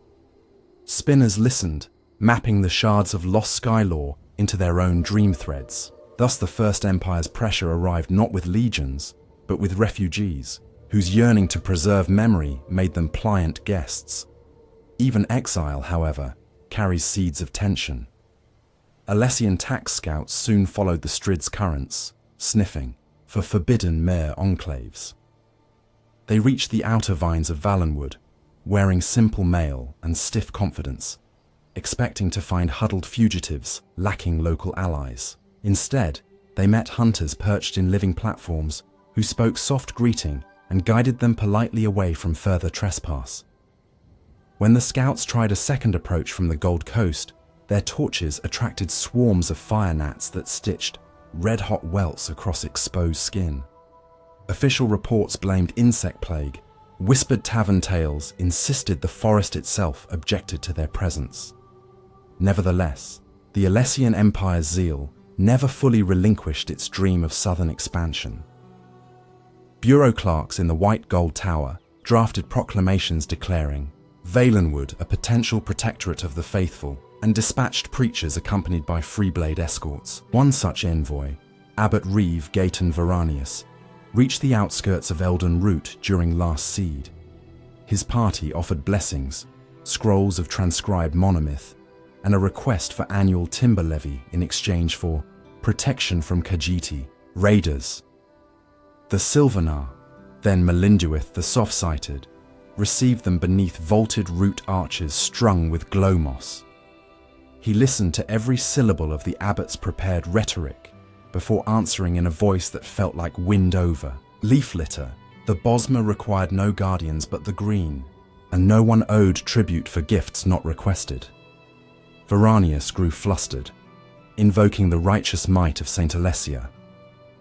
The Sylvanar smiled sadly, made the sign of the quiet route over his heart, and had the envoy escorted to Valenwood's border along a path where nightbloom lilies release calming perfume. No arrow was loosed, no threat articulated, and yet once returned to Cyrodiil, the abbot spoke only in hushed tones of eyes, within bark, and of feeling himself measured by every fern. He stepped over. Imperial councillors marked the incident a minor embarrassment and redirected missionary zeal toward Colovia instead. For a time, the First Empire's shadow remained distant, present mostly as rumour traded by displaced Aelids, now weaving their artistry into Bosmery bone inlay, their melancholy songs lingering in canopy marketplaces like distant brass. While Alessian fervour strained and ebbed, the Colovian estates bordering West Weald launched subtler incursions. These were ventures by merchant lords rather than crusaders, prospectors seeking resin for alchemical glazes, vintners tempted by rumours of honeymusk fruit that fermented into liqueur of unrivaled bouquet.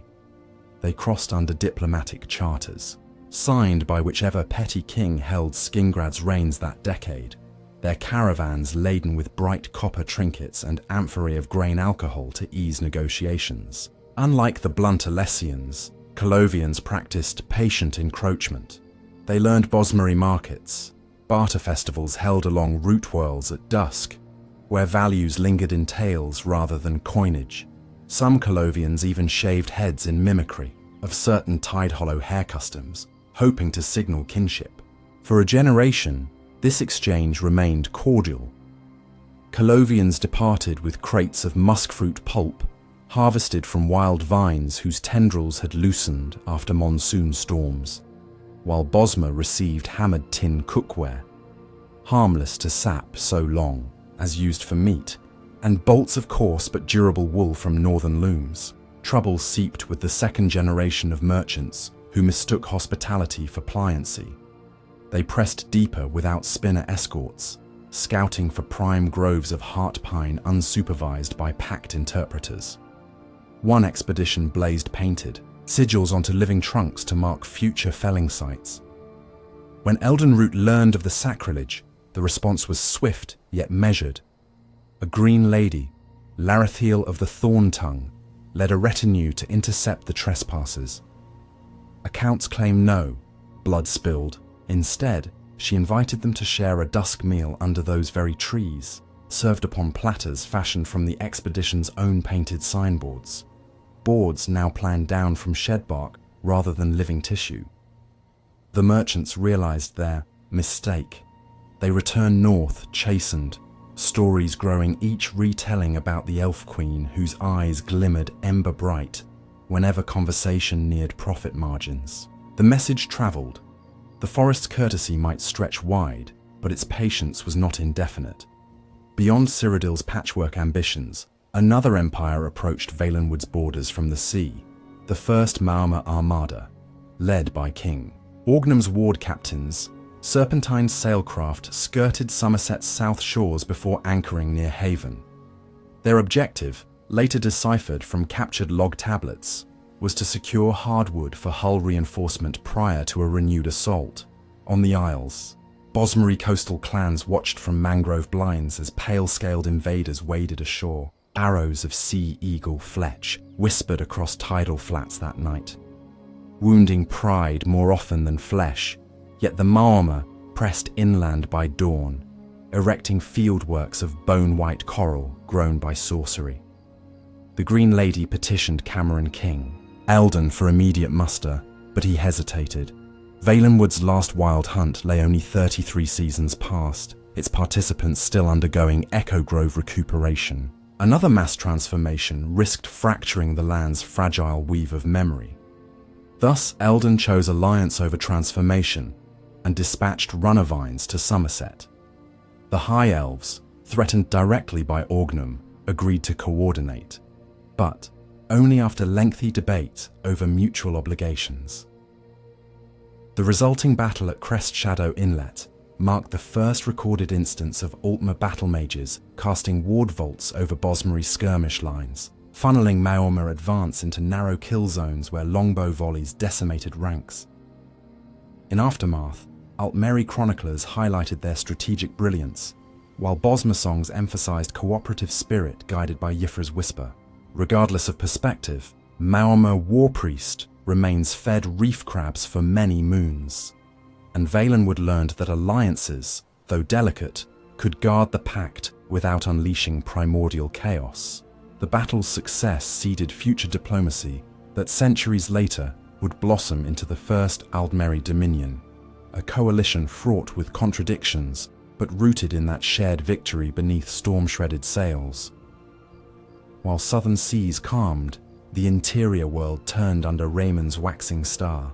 The Second Empire of Man germinated among Nibene reeds, flowered under dragon moth banners, and soon cast ambitious tendrils toward every corner of Tamriel.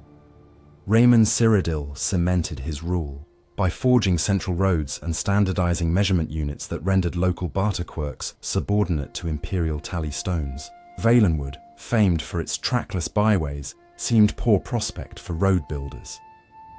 Yet the Empire's strategists coveted its coastline, viewing ports such as Woodhearth and Archen as staging grounds for Topal Bay fleets. Moreover, Raymond's progeny eyed Valenwood's archers, whose legendary skill could swell Legion Auxilia. Thus began the Great Parchment Overture, an extended diplomatic courtship recorded in both Imperial Senate transcripts and Bosmeri spinner thread. Imperial emissaries arrived bearing gifts, calculated to tantalize without offending. Iron arrowhead blanks, pre-quenched to avoid forest-kindling sparks. Leather strips cured in lichen rather than oak bark. And astronomical, charts aligning Nirn's cycles with Ayleid star lore. The Sylvanar, Silivren of the Quiet Reed, accepted the offerings and listened to proposals. Negotiations stretched for seasons. The pact forbade most forms of metalcraft within settlement lines, but trade of finished goods remained permissible. What intrigued Bosmeri leadership most was the Empire's promise of a standing defense pact. Valenwood archers would serve in Raymond's campaigns abroad, protecting the Green at home by diverting distant threats. In return, the Empire pledged to respect sovereign forestry boundaries and to construct no permanent forts without clan consent. The treaty, formalized as the Concordat of Fragrant Hollow, ceded no territory yet bound Valenwood into Raymond's logistical lattice. More subtle than conquest, it operated through roads lightly raised upon stilts that skirted root systems, and through garrisons housed on anchored river barges rather than within soil-biting stone walls. For the first time, Bosmeri hunters walked imperial drill yards in Bravil, teaching legionaries how to string composite bows during humid weather. Conversely, they learned field surgery techniques using silk thread and distilled vinegar from Colovian medical corps. Cultural osmosis bloomed. Bosmeri recruits sent home letters etched on hide parchment describing snowfall in Bruma, moonsilver, powder that melted on the tongue. Spinner scribes archived these missives, weaving them into lullabies so that forest children might imagine a cold they would never feel. Yet every alliance bears friction. Imperial quartermasters, tasked with provisioning mobile legions, soon petitioned for increased game quotas from Valenwood, citing contractual supply obligations. The Bosmer refused. The pact dictated sustainable harvest, no more. Tension mounted when an ambitious prefect ordered auxiliary hunters to exceed clan allotments. Elders protested to Raymond's court. The prefect was recalled and demoted. Crisis averted, but the incident seeded distrust. It underscored a lesson. Empires may pledge respect, but their bureaucracies hunger beyond treaty lines, always calibrating the ratio of demand to diplomacy. In parallel, the Second Empire's far-flung conquests ushered border peoples through Valenwood. Khajiiti levy scouts patrolled alongside Bosmeri trackers. Redguard scouts passed through sea forts en route to Black Marsh missions. Each brought fragments of story and spice. Moon sugar recipes mingled with moss-smoked venison to produce glazed sweet jerkies beloved in mercenary encampments. Forester. Children swapped riddles with Palmer loungers, learning to shape their tongues around benthinic consonants. Throughout, the Green watched, tolerant of foot traffic so long as root and leaf remained unshorn. Some clan chieftains worried that variety would erode covenant clarity, but the Sylvanar argued that stories are not axes. They prune nothing by sharing bloom. Rieman's dynasty faltered after potentate Versidue Shay's regicide and the ensuing bloodbath across imperial administration. Colovian estates rose in rebellion, Nubendian governors declared independence, and the once mighty road lattice cracked like drought-struck mud. In this vacuum, Valenwood's obligations lapsed. Legion barges drifted away, their skeleton crews, recalled to defend Nibonet's heartland. The forest breathed relief, yet felt a new kind of exposure. With central authority gone, opportunists might treat treaty lines as ink already faded. To guard against such, the Cameron Court commissioned the Leaf Sentinel Initiative, a network of rotating ranger companies stationed along contested corridors. Rather than erecting forts, sentinels dwelt in suspended vine hammocks, shifting, positioned daily to confuse spies. Their scouting songs, pitched beyond human hearing, coordinated arrow range coverage from canopy to canopy. It was a return to self-reliance, tempered by lessons learned in imperial drill yards. In the provinces, north, Tiber Septim's nascent Third Empire consolidated. When his legions reached Colovia, word traveled south like distant thunder. Tales of a voice that shattered walls, a dragon-crowned general who valued order above all, found Bosmery moot circles already wary of power vacuums. Yet this new conqueror carried a different calculus from Raymond's tactful courtship. He preferred formal annexation. His envoys, led by Lord Admiral Amiel Richton, sailed to Woodhearth under banners depicting the imperial dragon grasping Nirn. They proposed governorship in exchange for protection against Maormer raids and Khajiit border flames. Unlike Raymond's measured offers, Septim's agenda included garrison keeps of stone and the imposition of the Tamrielic pantheon. King Eredon Cameron, though no stranger to external suitors, recognized Septim's inexorable momentum. Still, he did not concede territory outright. Negotiations extended, punctuated by Septim's subtle displays of might. Fleet exercises. Offshore, legion marches near Arenthia, where dust columns signaled discipline beyond Bosmery muster counts. The Sylvanar, Ethel of many roots, urged caution. A fight could trigger another wild hunt with unpredictable consequence. Clan archers whispered readiness. Spinners prepared contingency songs, but the Cameron Court pursued compromise first. In 2E896, the Eldon Accord was signed. Valenwood would join the Empire as a province retaining internal autonomy under the pact, so long as imperial garrisons occupied only predetermined coastal forts built with imported stone on pre-cleared ground, never hammered into living root. The price for peace was heavy in symbolism. Imperial cult shrines sprouted beside Yefra glades, their white columns reflecting midday sun in harsh shafts, alien to dappled shade. Imperial law demanded census rolls. Bosmer found their names transliterated into blocky Colovian script, stripped of the breathy vowels cherished by spinners. Yet the forest endured. Archery companies became units in the 8th Valenwood Rangers Legion, their bone-carved totems worn as insignia upon standard-issue cuirasses. The Green Lady served simultaneously as provincial general and clan champion, bridging covenant with chain of command. Some clans thrived under expanded trade. Others mourned the quiet dilution of custom as imported grain bread appeared on festival tables, its doughy scent novelty at first, then commonplace. In the 2nd century of the Third Era, the Bosmer experienced the painful seesaw of Empire's protection and its blind indifference. When the Cameron usurper, a pretender of mixed Valenwood blood and Daedric ambition, marched armies of spirits and reanimated beasts from the archipelago of Pyandanea, up through coastal ports, imperial garrisons proved sluggish in response. Bosmer militias bore initial burden, rallying under Green Lady Nenya Birch Strike. They slowed the usurper in the vine-choked passes of Greenshade, sacrificing hamlets to flame rather than allow them to feed the enemy's necromantic ranks. Only when the usurper's threat crept north towards Cyrodiil did Emperor Uriel V commit full legions. Joint forces eventually drove the tyrant into oblivion at Drakelow, but Bosmer recorded the delay as a scar across trust.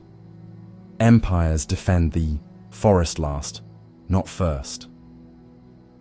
Following victory, Uriel proclaimed reconstruction funds, yet these arrived as stone shipment permits, not as generative aid to clan loss. Some city trees refused new anchoring pylons of marble. Their roots cracked the foundations within seasons, rejecting alien weight. Sylvanar Council reminded the Emperor that living architecture cannot be replaced by stone, nor trauma mended by road surveys. Uriel listened with diplomatic courtesy, approved minimal restitution, and quickly turned attention to distant Akaviri campaigns. The pattern repeated across eras, imperial aid measured by central priority, leaving Valenwood to stretch its own resilience like bark over widening wounds. Thus, when the Empire later weakened under the long decline of the Mead Line and the cataclysmic Oblivion Crisis, the Bosmer recognized the smell of waning authority. Across Valenwood, spinners felt planar veils thin as Mehrunes Dagon's sky-rending towers scorched the horizon. Grat oaks groaned beneath unnatural crimson light. Sap thickened like char, yet clan archer circles mobilized faster than any legion. Reinforcement forming interdiction rings that redirected Lesser Daedra into kill corridors, pre-grown by root masons decades earlier. Imperial battle mage detachments arrived late, praising Bosmer fortitude even as they requisitioned orchard land for supply caches. When the final shards of Red Gate crumbled and the Empire stood scarred, Dominion emissaries occupied the diplomatic vacuum. Across the seas, in Somerset, Thalmor voices had risen, promising a renewed covenant of elven kind, freed from human frailty. They offered political parity, restoration of cultural dignity, and a shield against post-crisis chaos. Many Bosmer, weary of human absentee stewardship, listened. Others, particularly those integrated into Imperial Officer Corps, felt misgivings. Thalmor aims were incisive, their elegance hiding steel. Debate flared in moot circles. The Green Lady, Edelorn of the Cloudless Arrow, recognized Unity's practicality, but also its risk.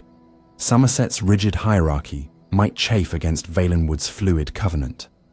Nevertheless, when Emperor Titus Mede II's envoys arrived, lacking both tribute and clear security guarantees, the mood tipped. The Bosmer accepted Thalmor partnership, sealing the Second Aldmeri Dominion. With that treaty, Valenwood again nested beneath an empire's shade. Only this time, the empire bore familiar pointed ears.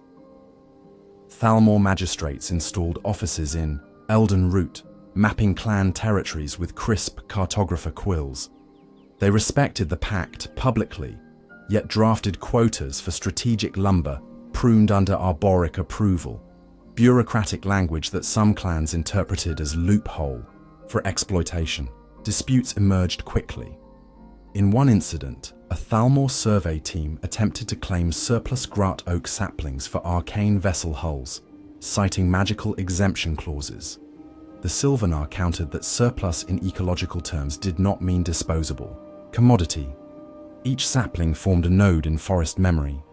The dispute escalated into standoff. The Thalmor relented after an unseasonal bloom of razor vine encircled their tents overnight. A coincidence, perhaps, or the forest's quiet verdict. Valenwood, now a Dominion province, contributed archers to detachment regiments that would later flare across Cyrodiilic frontiers during the Great War. Elves in green and gold tabards stringing bows older than some imperial keeps. Campaigns across the Red Ring catapulted Bosmer units into siege lines, where pact guidelines grew hazy amid scorched wheat fields.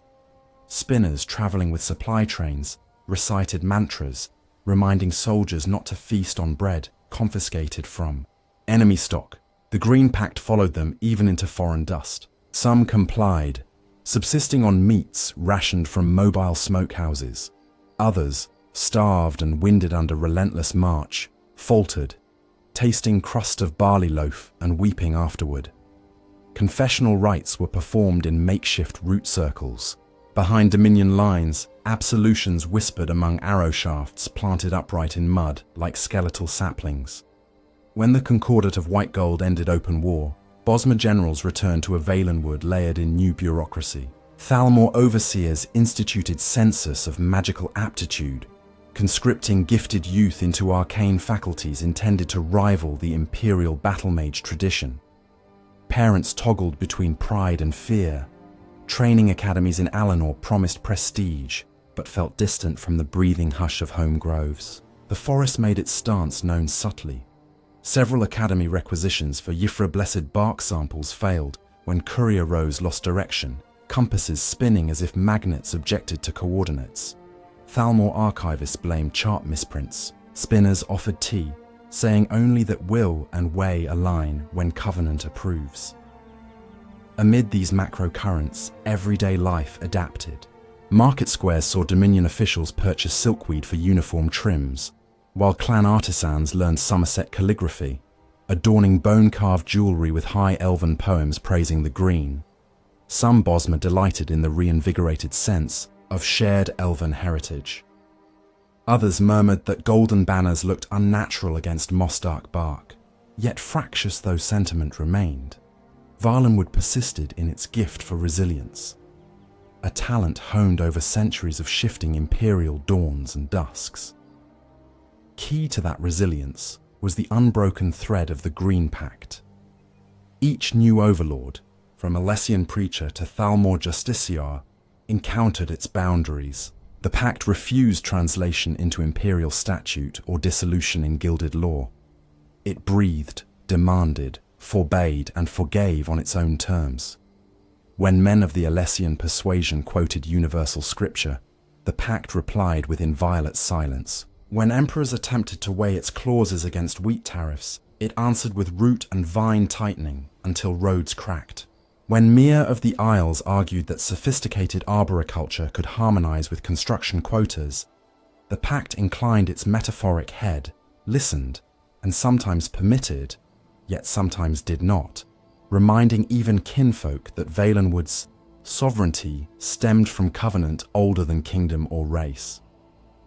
Thus, in the deep consciousness of Tamrielic history, Valenwood's place in the shadow of empires stands paradoxical. A realm so often annexed, yet never truly possessed. Empires see value in archers, ports, hard timber, but the forest sees empires as transient weather. Over ages, clouds of gold, red, and silver banners pass overhead, leaving seed and scar alike. Meanwhile, Grat oaks climb skyward, walking cities, trace their slow circuits, and spinners gather each imperial footfall, each treaty parchment, weaving them into stories soft-spoken enough for lullaby, yet sharp enough to remember. And so it continues. The hush of leaves above a campfire, where Dominion recruits share venison stew beside Khajiiti allies. The scratch of Thalmor quills across census bark.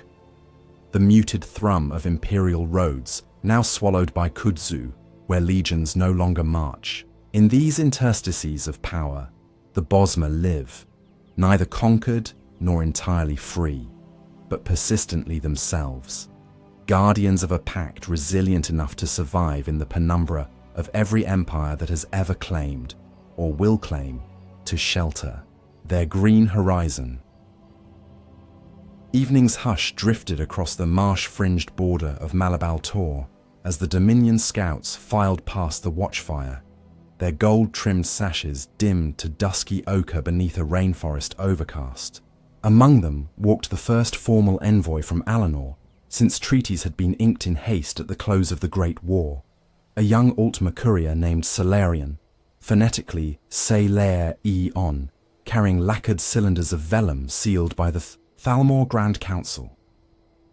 The documents inside bore no imperial dragon sigils, only the coiling triskel of the Aldmeri alliance, but to the Bosmer sentries posted at the glade's edge, the distinction felt less than definitive. History, like sap, thickens where it flows most often, and alliances with Somerset had flowed in 3 great waves, each leaving hardened rings of memory to be read by those patient enough to trace the grain. The path that Salarian followed, soft, loam-beaten flat by centuries of merchant footfall, had once seen Queen Iren's arrow-swift retinue sweep through at dawn, banners bright even in dull rain. That was during the Dominion's first bloom, the era some spinners call the Green Renaissance, when Promenade Falinisti paused its southward migration to host Iren's summit beneath lanterns patterned after constellations half the realm's children had never before seen. At that gathering, Altmer scholars spoke with gentle insistence of shared Aldmeri blood. Khajiiti moongazers brought spice-laden parables of the 2 moons dance, and Bosmer elders answered with songs that curled upward like smoke through the Grat Oak crown, twin spirals interlacing until all 3 peoples sensed for one fleeting heartbeat the possibility of harmony without conquest. But Iren, the spinners pronounce, was mortal, and mortal reigns are short beneath. Eternity's canopy, the First Dominion's bright charter, waned with her passing, dimmed further by internecine rivalries in elsewhere, and finally failed against tides of imperial resilience and the creeping lethargy that overtakes coalitions when founding fervor, cools to bureaucratic ash. The Second Dominion, hammered into existence at the cusp of the Fourth Era, rose not on the wings of idealism, but on the iron articulation of Thalmor design. It proved more durable, yet its durability derived from rigidity, and rigidity often quarrels with roots that prefer to bend rather than shatter, the Bosmer remembered. Now, in the early decades of what Alinor's short-lived cartographers already termed the Third Aldmeri Dominion, Salarian carried new overtures, promises, revisions, calculations disguised as courtesies. He passed under canopy unmolested. Bosmer courtesy dictates hospitality to the guest until they prove threat. Still, every footfall stirred silent watchers. Leaf sentinel cadres perched among spider silk hammocks. Spinner novices lacing narrative wards between branches, silent as cloud shadow crossing moss. Salarian felt their eyes, but pressed on, mindful of the Sylvanar's instruction. Speak plainly, offer detail, and above all, listen, a directive he found at once humbling and terrifying. For listening in Valenwood was never idle. To listen meant to be listened to in turn, by wind, by leaf, by the flats of unseen waters brimming with mirrored sky. The Sylvanar awaited at Greenheart Pavilion, a structure coaxed from living limb, where root-rib arches converged above an open dais lined with riverstone benches polished smooth by generations of moot gatherings. No banners fluttered. The forest announced itself. Beside the Sylvanar stood the Green Lady, eyelid Thornshade, eye Lee, her presence austere yet rooted, like the poised stillness before a longbow's release. Salarian approached, bowed, and placed the sealed vellum upon a low table woven of cane grass. Ritual brevity over, he began his recitation. Proposals for joint coastal patrols, a revised tariff schedule favoring Valenwood venison exports, and, here, he hesitated, authorization for limited Wayrest mercantile timber draws under Thalmor supervision, so long as draw sites fall within designated surplus groves. He finished, pulse quick, though his voice never quavered. The Sylvanar listened. When he at last spoke, his tone was soft enough to make the pavilion's floorboards sigh in counterpoint. Agreements on mutual defense could proceed, he said. Tariff revisions warranted study. But on timber, He placed a pale fingertip upon the claws. Valenwood's answer remained unchanged since the First Dominion. The Green Pact defines surplus not by outsider inventory, but by the forest's own liturgy. Solarion inclined his head. Negotiation would continue. For now, courtesy preserved trust. That night, as envoy and host shared venison seasoned with lunar cinnamon, a Khajiiti import long since domesticated in Bosmer kitchens, the conversation widened beyond parchment. They spoke of past alliances, each chapter layered like bark. The earliest First Era pacts, when Altmeri arcanists aided in repelling Maorma Pearl Corsairs. The Mid-Second Era coalition under Queen Irene, which birthed the First Dominion proper. The recoalescence under Thalmor, banners during the Mede and post-Mede turbulence. And now this third attempt to forge unity, not solely for war but, as Thalmor proclamations insisted, for elven resurgence in an age overshadowed by human dragons and Daedric calamity. The Sylvaner, mindful custodian of collective memory, recounted how Queen Irene's vision had resonated with Bosmer hopes precisely because it centered cultural exchange rather than extraction. She had walked unshod across Elden Root's highest branches, accepted sap wine brewed for the spirits, and promised to let each ally teach the other what they excelled at. Altmer in tonal sorcery, Bosmer in living architecture, Khajiit in lunar wayfinding. For a span of decades, the tricolour accord flourished. Grat Oak scholars studied at the College of Sapiarchs, returning home with treatises on light refraction that later refined Bosmeri sun-dapple screens.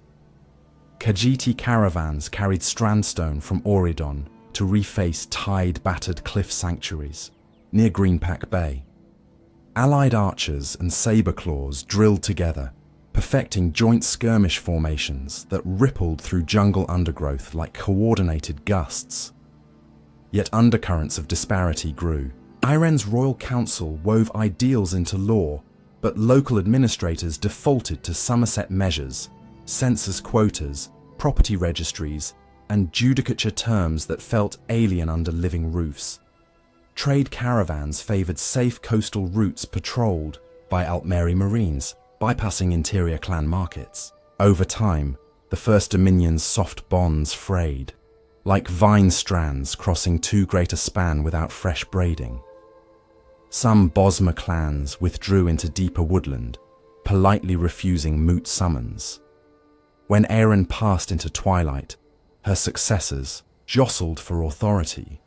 Each sought to tighten what they perceived as slack structure. The Khajiit, wrestling internal dynastic fissures, eyed Dominion oversight as fresh collar. Within a generation, the coalition dissolved with more sighs than screams, yet dissolution left scars. Cluster of Altmer forts abandoned halfway through construction, now skeletal frameworks draped in ivy, border pavilions where multilingual plaques still promised mutual prosperity to passers-by who no longer came. Decades flowed. The Second Dominion's genesis, centuries later, emerged from opposite impulse. Somerset, reeling from oblivion's scorching daylight, turned to the Thalmor, a once marginal party of doctrinal supremacists, who rose by promising certainty in place of synergy. Where Irene's charter championed cultural exchange, Thalmor doctrine elevated hierarchy and restoration of mer authority, suppressed since the conquest of the Cyrodiilic heartland. They courted Valenwood not with open palms, but with iron-sheathed commitments. Reclaim lost elven territories, avenge indignities of white gold, and fortify against human decadence. Many Bosmer, skeptical of imperial reliability after Titus Mede's lukewarm defense during the usurper terror, accepted. But suspicion followed acceptance, for Thalmor solutions seldom invited negotiation. One of the first policies under Second Dominion rule introduced mandatory bilingual record-keeping, Altmeric glyphs side by side with Bosmere. On parchment, the edict read as scholarly inclusivity, yet implementation required central scribal, offices where scrolls were compiled then distributed. These hubs grew into bureaucratic nodes, each anchored by magistrates whose authority overrode some clan moot judgments. Violation of pact traditions remained technically exempt, yet newly formed colonial committees reviewed exceptional circumstances invitationally, often pressing clan elders to justify long-standing taboos in front of appointed envoys. Sap-drunk, spinners grumbled that the forest's verdict rarely needed cross-examination. Friction remained low-grade, but steady, like root against stone. During the Great War, Bosmer archers marched by tens of thousands beneath the eagle wing insignia. In early campaigns, Altmer generals praised their uncanny camouflage and spearpoint arrow fire. After the siege of Leowin, rumors circulated that certain Thalmor war coordinators had ordered harvest of forest hardwood from recently captured, west-wheeled to replenish burned supply wagons. Bosmer auxiliary commanders lodged protest, citing pact violation. Even foreign timber should not be felled under Bosmer oversea. The protest reached the Grand Council, but disappeared into procedural recess. By war's end, casualty rosters tallied Bosmer blood lavishly spent. Reconstruction charters, however, prioritized Somerset harbours and elsewhere grain belts. Valenwood received war credit notes payable through port tariffs, not material aid. Some clan chiefs muttered that little separated this outcome from past imperial neglect, save the accent of quartermasters. When the white gold concordat recarved political frontiers, Bosmer clans confronted splintered loyalties. Veterans who had shared trenches with Altmer comrades felt bond outweigh misgivings. Others, counting burnt orchard groves left undefended during Dominion's strategic withdrawals, seethed. The Sylvanar convened an unprecedented deep-glow moot, held in subterranean root caverns beneath Eldon Root rather than open pavilion, symbolizing internal concern shielded from foreign ear. Debate raged for 15 nights. Ultimately, secession from Dominion control was judged too risky. Imperial provinces lay impoverished, pirate flotillas threatened coastlines, and Black Marsh's Argonian naval forays had grown bolder since the crisis. Yet the moot resolved to press for cultural concessions. Replication of spinner councils inside Dominion policy drafting, reduction of foreign magistrate oversight, and explicit treaty language reaffirming that no timber, living or dead, would be removed without majority clan consent verified by Green Lady Witness. The Thalmor, locked in diplomatic entanglements with skittish elsewhere moons and war-damaged Somerset exarchates, granted partial assent. Some oversight posts were dissolved, but new offices sprang under alternate titles. Subtle power, like water, found new channels. Over subsequent decades, Bosmer patience waxed and waned with each administrative eddy, an arcane requisition. Order partially reversed here, a census category quietly retired there. Meanwhile, cultural interplay continued. Altmer scholars studied the art of singing Gratoke so that branches resonated in perfect fifths, creating living concert halls. Bosmer moonlit weavers crafted shimmering leaf silk for Altmer choral vestments. Trade caravans resumed semi-regular circuits between Alinor and Sylvanar, carrying eel wine, moon sugar incense, amber jewellery, and treatises on tonal harmonic interplay. Ind, that cautious equilibrium, seeds of the Third Dominion took root. Thalmor rhetoricians publicized a new doctrine, restoration through harmonious ascension. They argued that previous missteps stemmed from misalignment among allied cultures rather than flawed purpose. This time, they promised increased local autonomy, subject to overarching guidance, naturally, and launched goodwill campaigns. One such initiative funded restoration of ruinous Ayleid way shrines in Green Pact territory, employing Bosmeri artisans to shape repair broken glass, mosaics without stone augmentations. Another dispatched Altmer botanists to share sap grafting techniques aimed at improving fruit yield on domesticated jungle vines. food security framed as respect for pact parameters. These gestures found fertile audiences among younger clan leaders, eager for renewal. At the same time, however, Thalmor archivists quietly solicited access to Spinner codices detailing historic wild hunt incidents. Officially, the study aimed to understand Covenant spirituality for intercultural scholarship. Elders suspected strategic interest. The hunt remained the forest's ultimate deterrent, chaos incarnate. Negotiations ensued, culminating in a compromise. Summaries provided by Spinner intermediaries, original thread scrolls retained in sealed echo hollows. The tension illustrated the new Dominion's duality: cooperation cloaked in curiosity, curiosity edged with strategic calculus.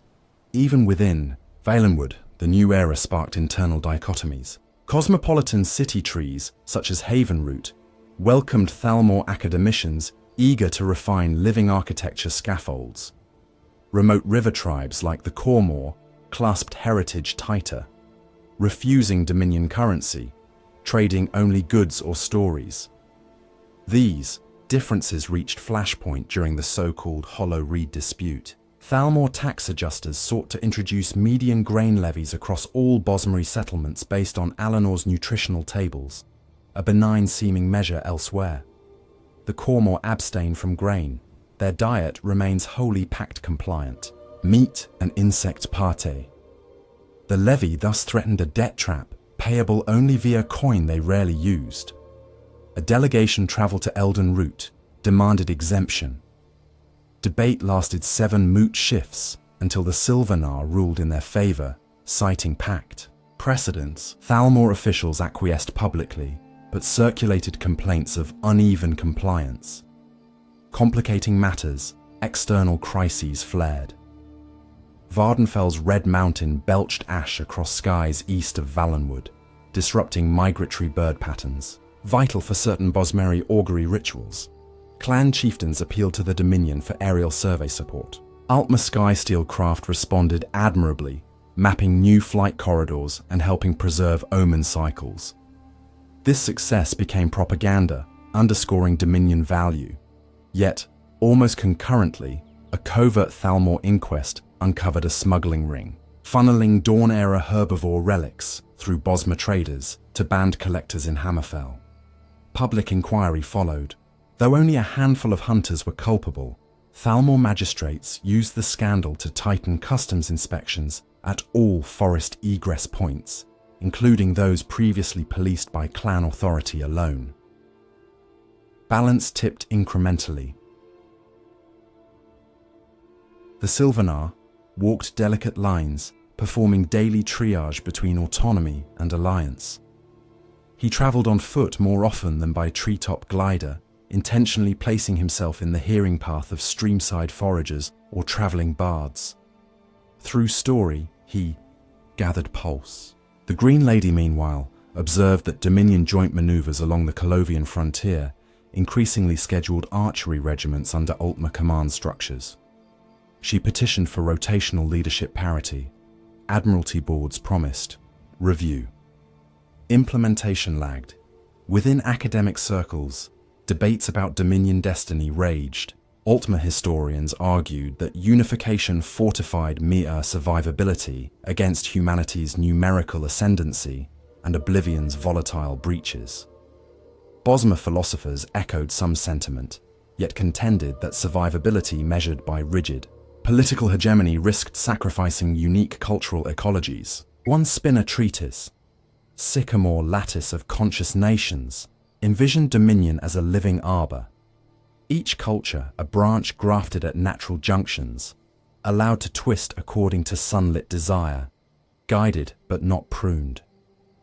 Thalmor responses lauded metaphor yet insisted sturdy arbors require shaping hands, an allegory Bosmer found uncomfortably close to topiary.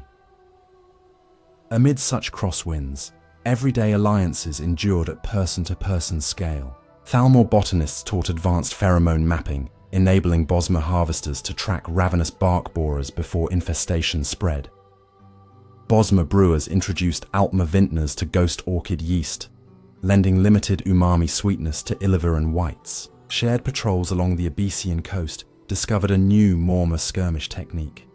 Luminous ink slicks disguising coral ramming prows, answered cooperatively by Bosmeri dartboat squadrons and Altmeri arc lancers. In such moments, synergy transcended friction, illustrating why successive dominions persisted despite fault lines. Together, they were at intervals brilliant. Still, the legacy of 3 attempts at unity weighed on every negotiation. When Solarian's delegation concluded its initial session, the Sylvanar gifted him a single grut oak leaf, edges etched with micro-runes invisible to casual eye. A record of today's breath, he explained. In Bosmeri custom, such a leaf's veins preserve the emotional temperature of discourse. In seasons to come, scholars can read its curling margins, like meteorologists of sentiment. Carry it to your council, the Sylvanar continued. And remember that alliances are not proclamations, they are living weather. They shift, condense, disperse. Monitor the sky leaf, and you will know when discussion should resume. Solarian accepted. His journey home would take weeks by sloop and sky caravan, time enough to study the leaf's subtle changes. Along the route he planned stops, a tide market where Khajiiti fishermen traded silver scale for Altmeri spices, a river temple where spinner apprentices etched stardust onto prayer bark. In each locale, he resolved to listen first. Perhaps that simple discipline, revived from Iron's era, might temper the metal hardness of policy with the humus softness of place. Back in Valenwood, the Sylvanar convened intimate council with spinners, ranger captains, and trade wardens. They examined the Dominion's new overtures line by line, noting language echoes from older charters, occasional glimpses of Aeren's inclusive rhetoric spliced amid Thalmor precision. The council pondered. Could a third alliance fuse the best of both legacies? Or would it repeat cycles of expansion followed by resentment? The Green Lady, leaning against a living pillar slick with evening dew, observed that survival seldom rests on perfect answers. It rests on readiness to reposition when branches sway. We keep arrows nocked, she said quietly, but we also keep the bowstring waxed with trust until lack of trust proves necessary. Night deepened. Lantern fungi along route paths pulsed blue, illuminating departure routes for councillors, in silence. Bosmeri meetings rarely end with official adjournment. They simply yield to forest chronology. As they dispersed, the Sylvanar gazed up at leaf-woven light patches overhead and recalled a line from Spinner myth. 3 times the tide may breach the mangrove wall, yet the mangrove drinks salt and grows taller. Whether the Dominion's third tide would nourish or erode remained unsolved. But tomorrow, clan children would still chase glow moths, rangers would still listen for distant heart calls, and Grat Oak cities would still tread their ancient migratory paths, trusting Covenant to hold shape amid the world's shifting empires. The story of Bosmeri alliances with Somerset, therefore, is neither triumph nor tragedy alone. It is cadence, approach, intertwine, retreat, and approach again, each cycle layering thicker rings of comprehension onto Valenwood's living memory. From Aeren's luminous festival of constellations to Thalmor's austere marches, from trade caravans weaving silk for sap wine to covert negotiations about wild hunt records, every interaction writes another contour into the great Sylvan manuscript. So long as leaves unfurl each morning, so long as the packed roots songs into soil, the Bosmer will stand ready, bowstrings softened by forest oils, hearts attentive to the hush between empires, prepared to meet new overtures with the balanced poise of those who remember all 3 tides and still believe that, perhaps, a 4th might one day find perfect harmony with the green. First light gathers in Valenwood without ceremony. There is no clear horizon here, only layer upon layer of leaf veils slowly brightening from deepest jade to patient gold. Dawn pushes between them like cool breath, and the Grat Oak city of Elden Root wakes in gentle increments. In a high lofted chamber, woven of living limb, a spinner named Thalanwe blinks open her eyes. She listens first. A spinner always listens before moving, for memory travels on the tiniest pressures. The hush of bark stretching, the sigh of a moss moth caught on web, the distant clack of bone dice in a hunter's pocket 3 platforms away. These faint notes tell her the city's mood. This morning it feels expectant, neither troubled nor languid, as those stories will grow easily in the hours ahead. Below her loft, the root markets stir. Trade begins at sunrise, because sunrise reaffirms the pact. Light touches every leaf that still lives, reminding all watchers that none were cut to build the stalls now unfolding. Merchants coax broad fern fronds to unroll into counters, fastening them with rope made from shed vine skin. Croaker shell drums thunk a slow heartbeat rhythm, signaling to any spirit lingering from night that the hour of living business has returned. Hunters arrive bearing last night's kill slung over shoulders. Spotted gars from the far marsh, river eels as long as a forearm, and once a fortnight perhaps a single moon stag whose antlers glow faintly in pre-dawn. Every kill passes inspection at the cannery circle, where green-packed proctors mark each carcass with tiny cuts of respect, so flesh returns to soil in gratitude when all feasting is done. A Bosmery breakfast is sparse by foreign measure, slivers of smoked eel pressed between leaf-thin wafers of hardened marrow jelly, washed down with sap wine the colour of pale amber. Children eat first, perched on swinging seats of braided creeper. They chatter about whose arrow struck truest at yesterday's training ring. In such talk, rivalries sharpen without malice. An elder teaches them to chew slowly, reminding that haste reveals a spirit untrained in story listening. After the meal, each child collects a feather from the communal basket.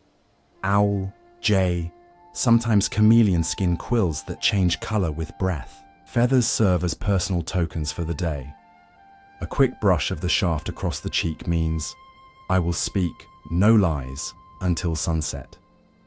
Young ones perform the gesture solemnly, aware that a spinner might weave any breach of promise into next season's cautionary ballad.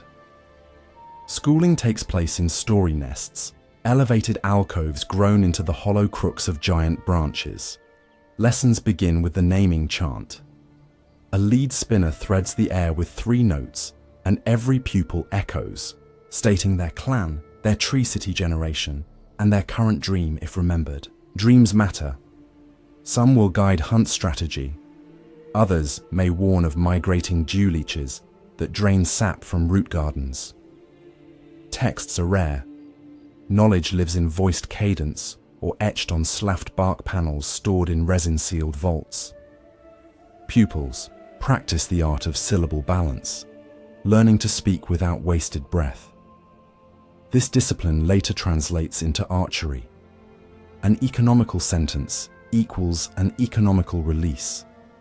At midday they will descend to archery courts, flat glades bordered by stout trunks. Targets hang at irregular heights because in the forest no enemy stands upon a plain. On the ground level, artisans begin their crafts. A bone carver named Deathor peels translucent shavings from a tusk salvaged from last season's riverland. Behemoth. He does not plan the design. Instead, he hums a slow 4-beat pattern and lets muscle memory find shape where the tusk's grain invites. Beside him, his partner Sori tends vats of dye brewed from insect shell and fermented meat stock.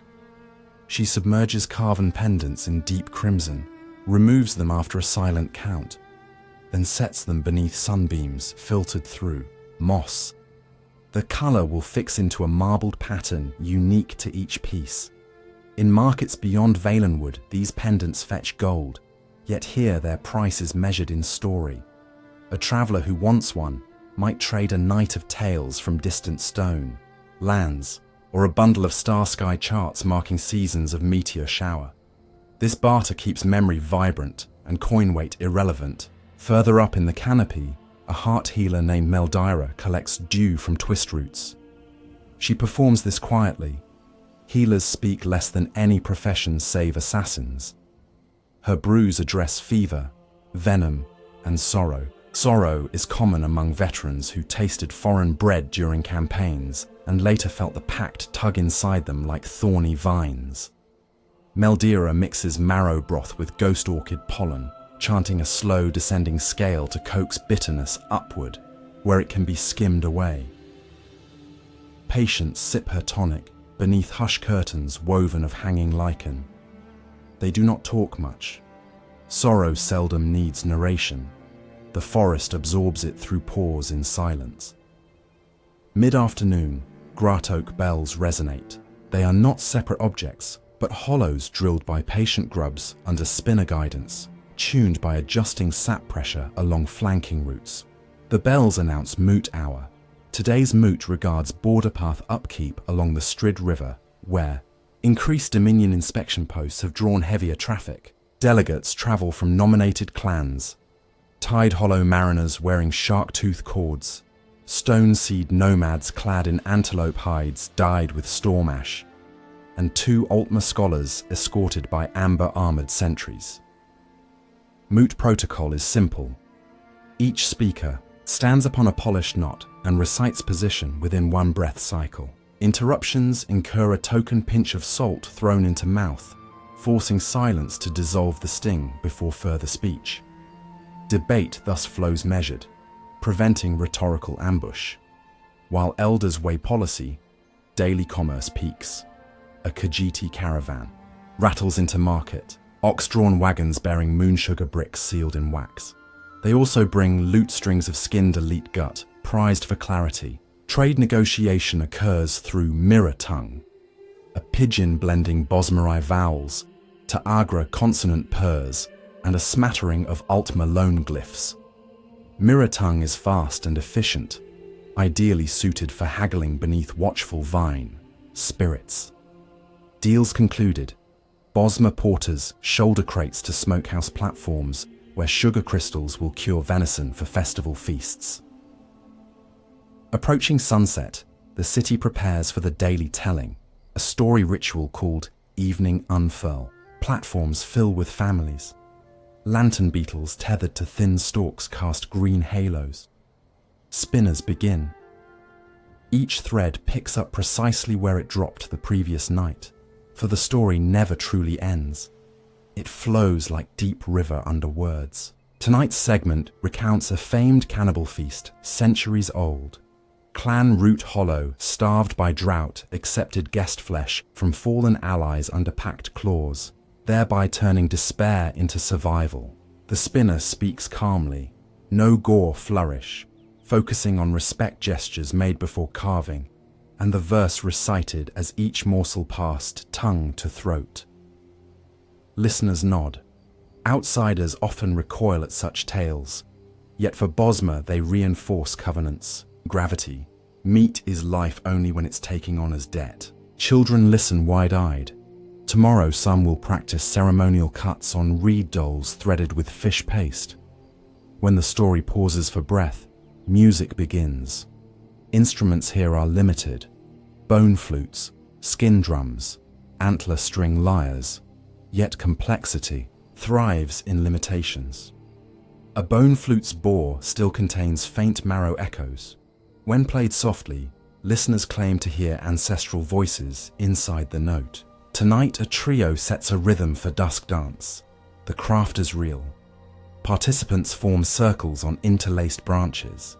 Steps emphasize heel ball placement to distribute weight across living wood. The dance honors artisans. Each measure ends with palms pressed to trunk to feel resonance. This tactile communion reminds dancers that movement and material co-create grace. Elsewhere, hunters gather on launch platforms preparing for moonstalk. They travel in silence, faces smeared with ash moss to mask scent. The lead hunter checks, fletching of arrows by sliding each across his inner wrist.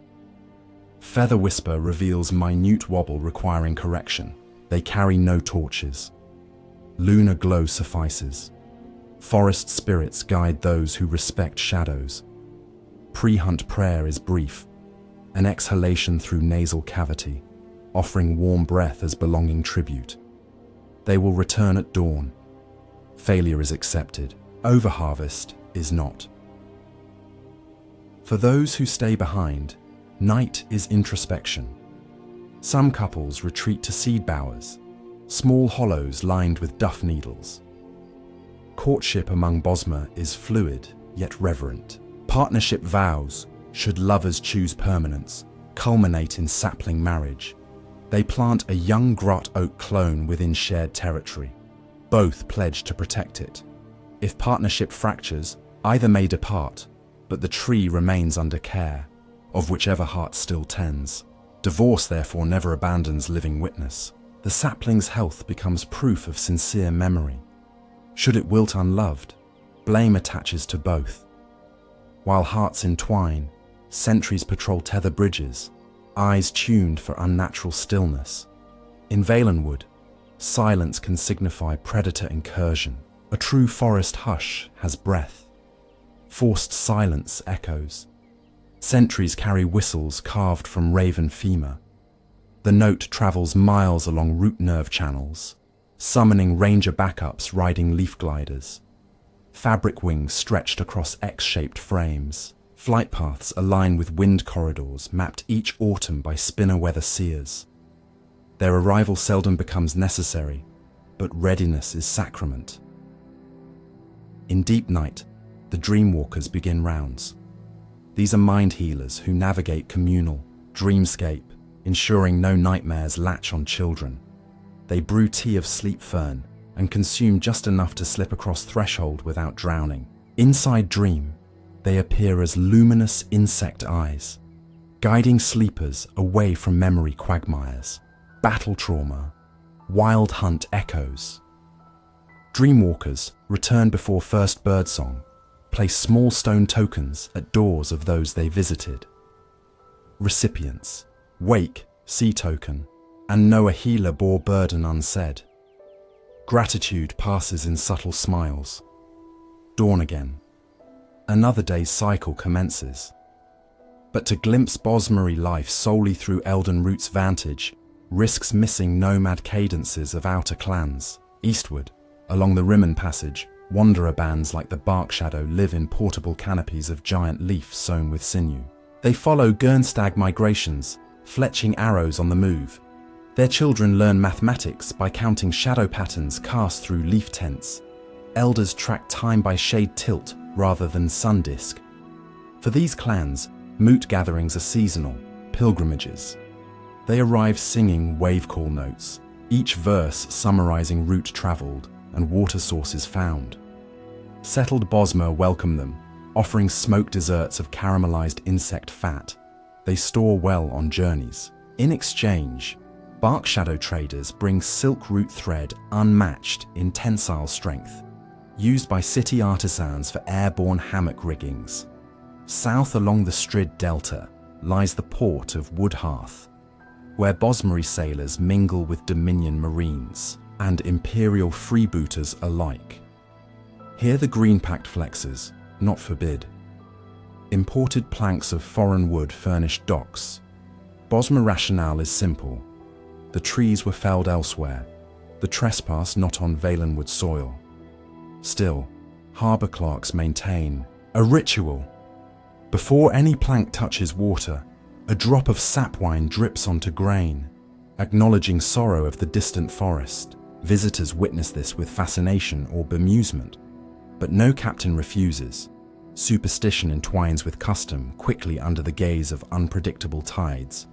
At night, the docks glow with salamander flame, oil harvested from fire-belching lizards. Of black marsh, taverns hang lanternfish bladders filled with tinted brine.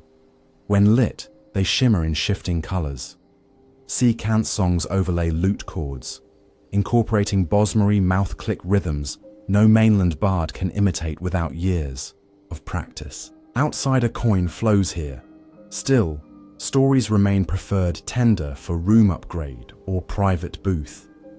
A skilled storyteller can drink free for a week by spinning adventures of sigil stone smuggling or distant dragon tomb plunder. In turn, dockside, spinners gather these tales, comb for cautionary seeds, and carry them inland where they blossom into ballads warning youth against wanderlust untempered by covenant. Farther north, among the stargazer terraces near Falinesti's current resting site, astronomer priests observe constellations through dew-lens arrays, slender droplets captured in spider silk nets. They chart planetary alignments, cross-reference, with tree ring thickness to predict monsoon intensity.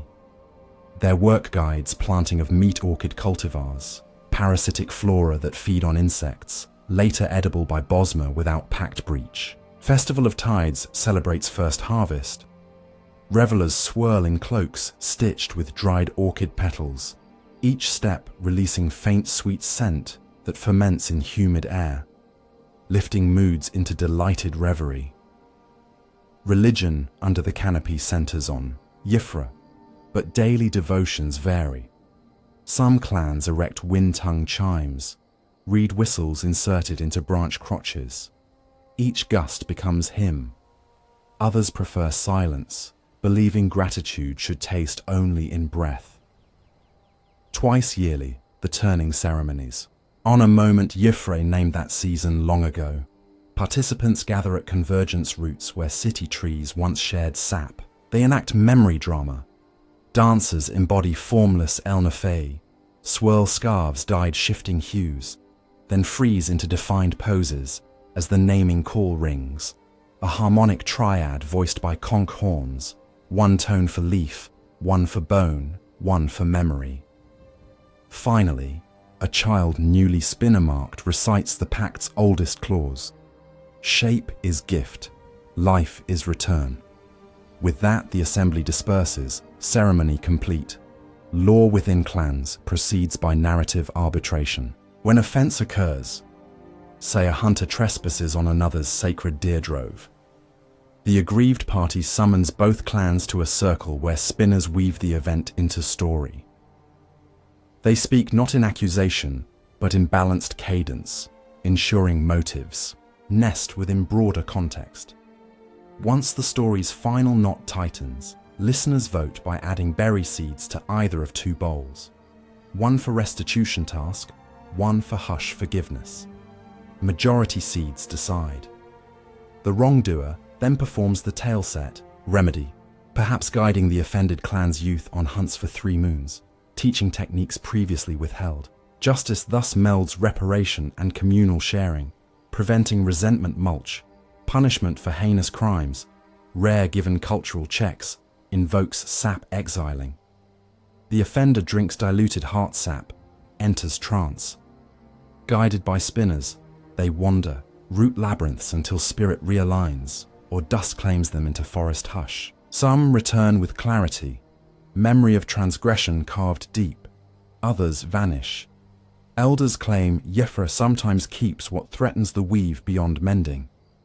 Death rites vary by context. Peaceful elder passings typically see sky burial, body laid, upon high platform, given to carrion hawks, whose cleaning ensures no flesh spoils soil.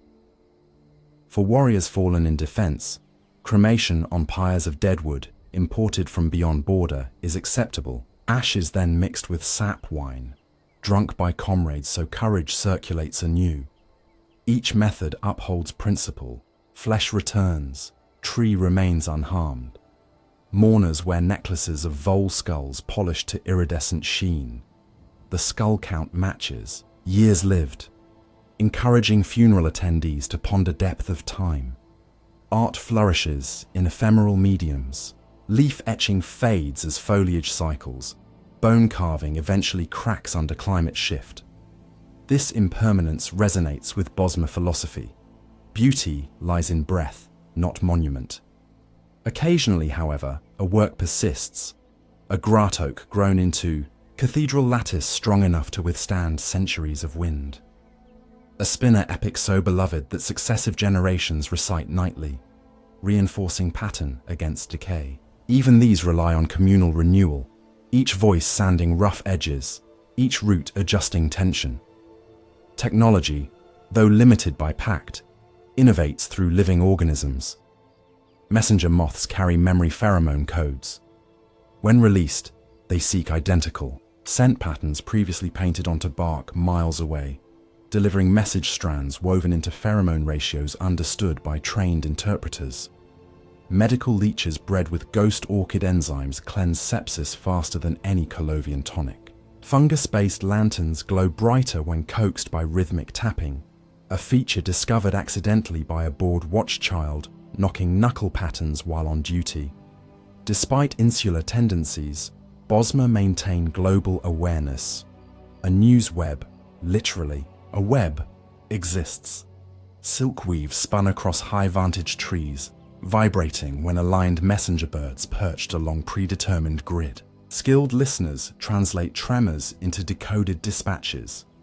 War outbreak in Hammerfell, eruption tremors near Ash Mountain, or arrival of Imperial envoy seeking trade renewal. This network surpasses parchment speed, ensuring Valenwood rarely stands unaware. Culinary craft remains a daily expression of Covenant. Popular street fare, ember-grilled tree frog skewers glazed with moon sugar reduction, marrow dumplings wrapped in stomach lining, shredded wamasu jerky dusted with fire fern pollen for tang.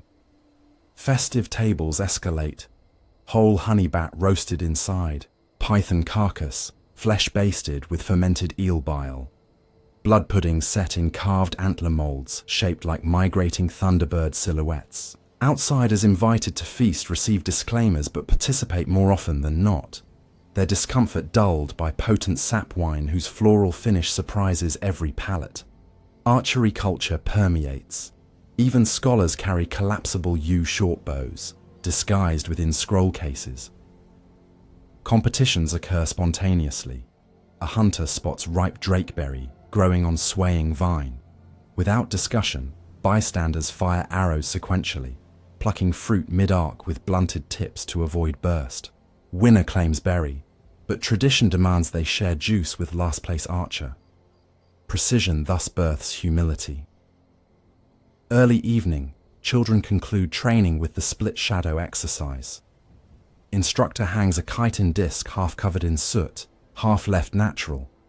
Pupils shoot from concealed blinds. Arrow must strike soot's side exactly, illustrating ability to discern subtle hue variation. Night hunts rely on such discrimination. Mistake could fell protected owl spirit disguised by moon shadow. Music at sunset often features the spine harp. Thin bone vertebrae strung with sinew. When bowed gently, notes echo watery, mirroring river depths. Lyrics accompany seldom. Instead, dancers interpret vibrations through fingertip undulations. Observers claim the performance calms heartbeats to match forest baseline. Literature thrives orally. Epics like Saga of the Ninefold Siblings take 4 nights to complete, each night covering one sibling's journey. The 10th sibling's tale is never told aloud. Listeners piece shards from previous verses, accepting ambiguity as narrative dimension. This practice testifies to Bosmery trust in communal imagination and allergy to totalizing endings. Craft of naming remains sacred. When child reaches arrow-draw age, roughly 10 summers, they receive adult name from clan spinner.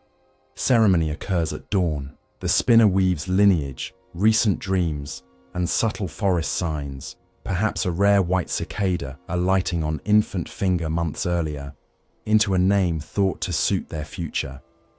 Once spoken, the name bears power. Misusing it in jest risks ill luck.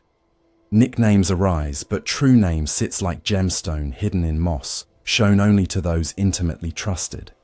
As years scroll, individuals choose vocations. Some become root masons coaxing living structures. Others join leaf sentinels patrolling border. A minority study at Alinor academies, then return bridging worlds.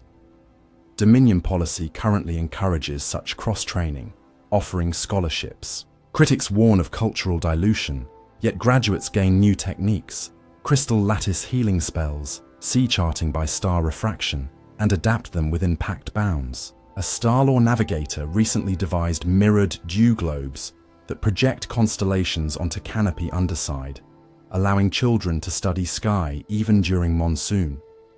Innovation thus filters through Covenant Civ, discarding only what threatens forest integrity. Festivals punctuate calendar. Among the grandest is New Growth, marking each city tree's annual root shift. Citizens gather at root base. Muscular celebrants loop thick ropes around root lobes. At Dawn's Queue, the Grut Oak flexes, repositioning, a fraction. Crowd chants rhythm to encourage smooth movement, though tree needs no coaxing. Chant exists for unity. Afterwards, root hollows revealed by shift become temporary plazas hosting archery exhibitions, meat pie contests, and story. Improv where spinners adapt audience suggestions into micro-ballads lasting one breath. Another cherished event is Luminous Silence. Occurring each year during double eclipse, lanterns are forbidden. Citizens line platforms shoulder to shoulder, hold hands, and wait while total dark cloaks forest. In that hush, luminous fungi awaken along bark, revealing constellations mirrored on tree skin. Observers learn new star patterns discovered by Grut Oak Dream Drift. At eclipse end, a single child chosen by lot recites affirmation. Shapes abide, yet stars wander. Covenant is both. Those listening feel forest heartbeat align with cosmos. Daily economy functions on reciprocity ledger kept by trade wardens. Each warden memorizes clan contributions, hunts surplus, craft output, and matches them with requests elsewhere. Ledgers live in warden mind, refreshed monthly by subtle mnemonic ceremony using taste cues, sour leaf for deficit, sweet root for surplus, bitter resin for pending obligation. This system holds for generations. Written copies exist only for Dominion liaison review, sanitized to hide deeper nuance.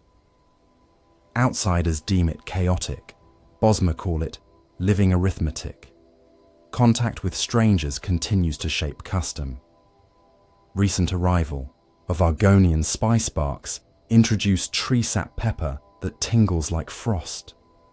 Experimentation produced chilled venison carpaccio served on lily pads. Argonian chefs taught cold smoke preservation using marsh gas. Bosmer reciprocated with bone broth reduction thickening technique. Collaboration thus weaves new culinary webs without cutting ancestral cords. Even with openness, lines persist. No visitor may remove living plant, no matter small. Attempting invites polite yet unyielding correction. Most comprehend the boundary quickly. A few persistent troublemakers find themselves lost as paths fold behind them, guided by trickster. Vine spirits until remorse blossoms. Toward story's end, we return to Thalanwe the spinner. Her day concludes on high veranda, where cool air whispers through evening. She records today's threads. Envoy visit, moot outcome, archery milestones, dreamwalker tokens. Instead of ink, she uses breath, exhaling words into silver listening. Moths perched around her. Each moth vibrates, storing phoneme along wing scale ridges. At midnight, they depart, flitting through canopy to archive hollows where elder moth queens keep collective recall. Tomorrow these memories will ripple across realm, informing decision, soothing fear, sparking curiosity. So life beneath Valenwood's canopy continues, an unending braid of breath, flesh, story, and leaf. Every meal tastes of covenant, every song hums with layered memory. Every trade rotates inertia of centuries-old alliances. Empires may wax or wane, moons may eclipse and unveil, but here, in hush between vine shadows, the Bosmer wake each dawn resolved to honor shape through restraint, to greet change with curiosity, and to keep the forest's heart beating in quiet rhythm that outlives the noise of conquest beyond the green horizon. A hush lingered over Valenwood on the first dawn of the Third Era, as if the forest itself paused to measure the balance between promise and peril that ever accompanies the shuffling of dynasties. Imperial drums no longer thundered along the Cyrodiilic roads. Tiber Septim in Bosmeri recitation, had claimed dominion from the Geril Peaks to the coral fingers of the Abyssinian Sea, and his legions busied themselves with consolidating victory. Yet conquest's shadow, like mist tangling low across root valleys, seeped even where banners did not march. New edicts codified unit taxation, new scribes tallied brows for levy, and with each census quill scratched the Cameron court felt the threads of clan sovereignty pulled taut. King Eredan Cameron replied to this tension by sustaining outward courtesy while reinforcing inward discipline. Leaf Sentinel patrols doubled along the Strid River crossing.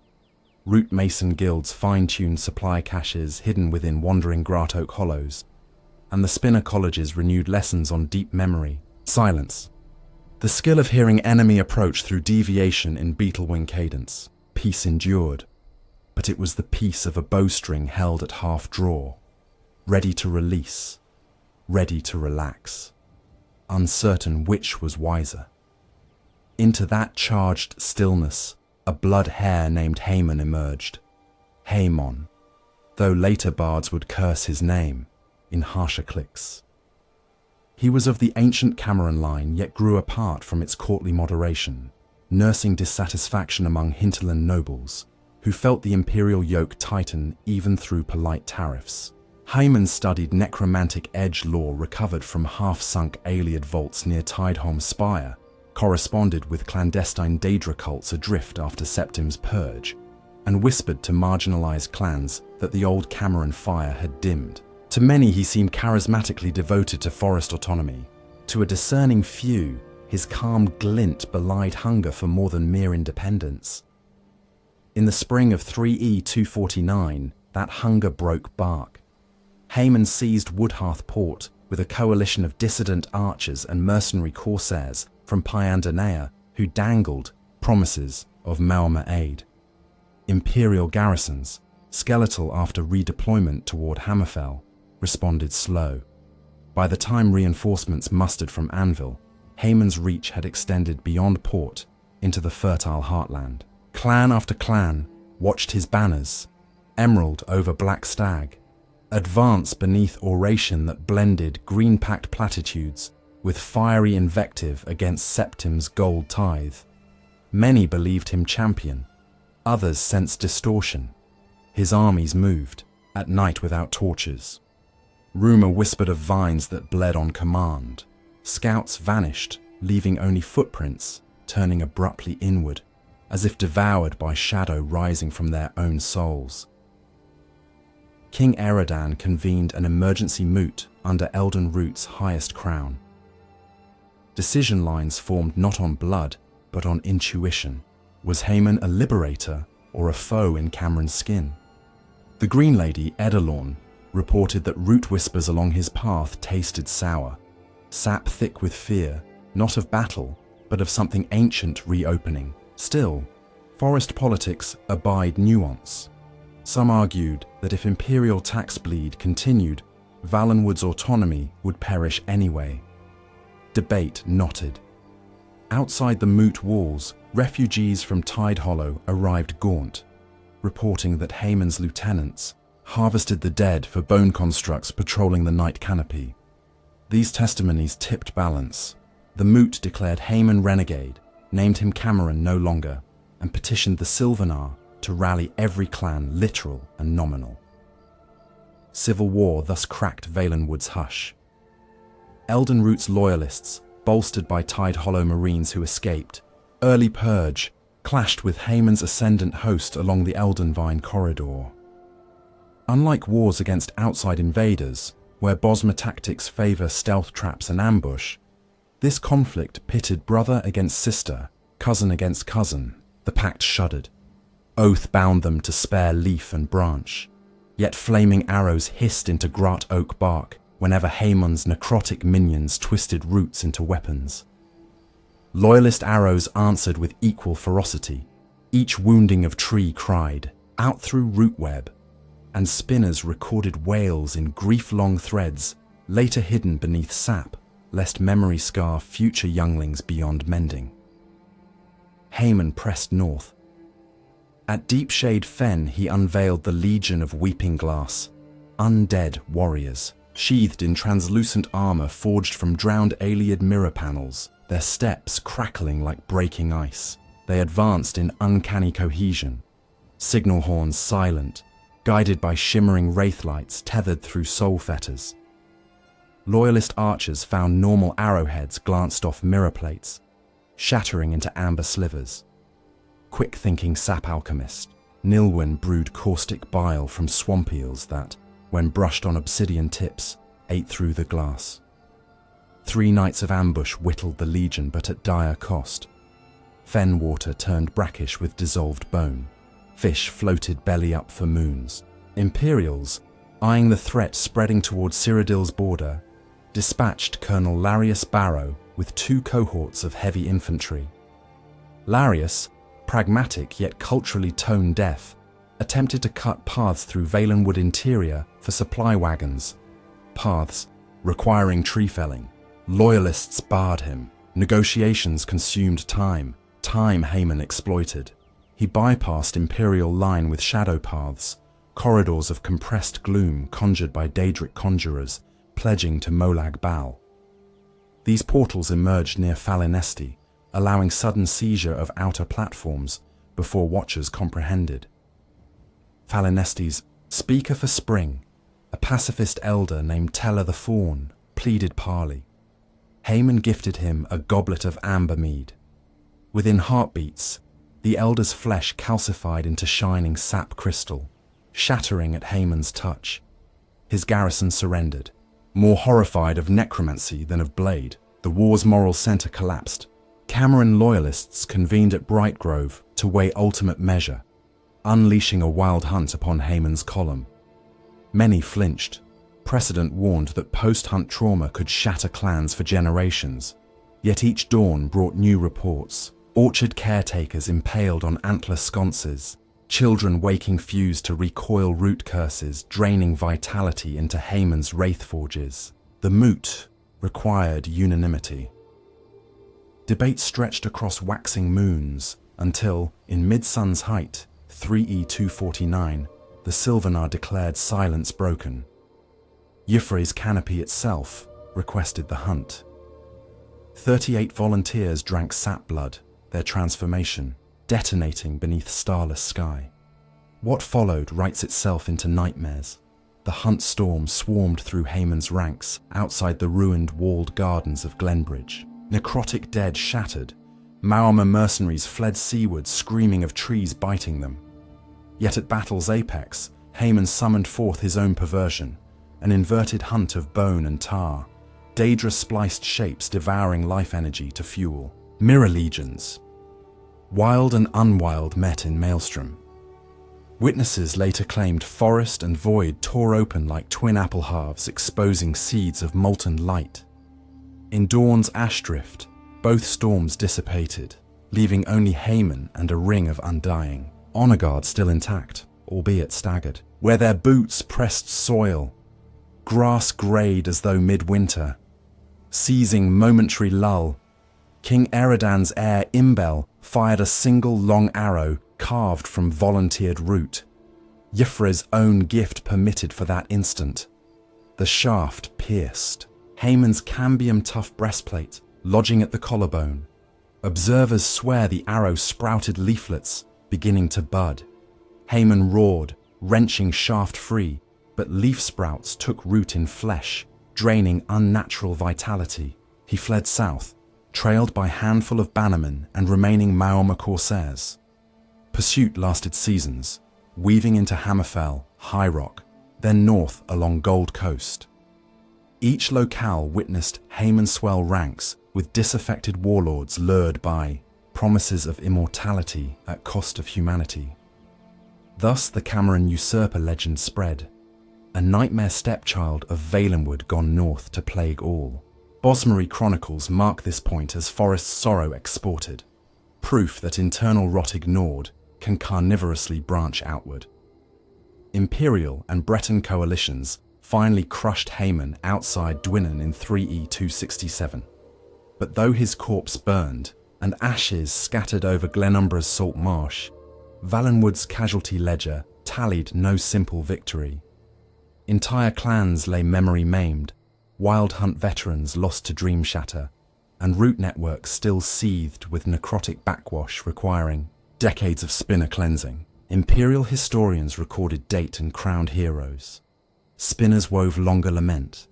Haemon's insurgency taught that threats wearing familiar bark can carve deepest wounds, and that wild power unleashed, even righteously, leaves soil needing generations to settle. While Forest healed, attention pivoted east, where Khajiit border tensions simmered. Relations between Bosmer and Khajiit had always flickered between camaraderie and rivalry. Trade caravans exchanged moon sugar for insect honey, while hunters skirmished over poacher trespass.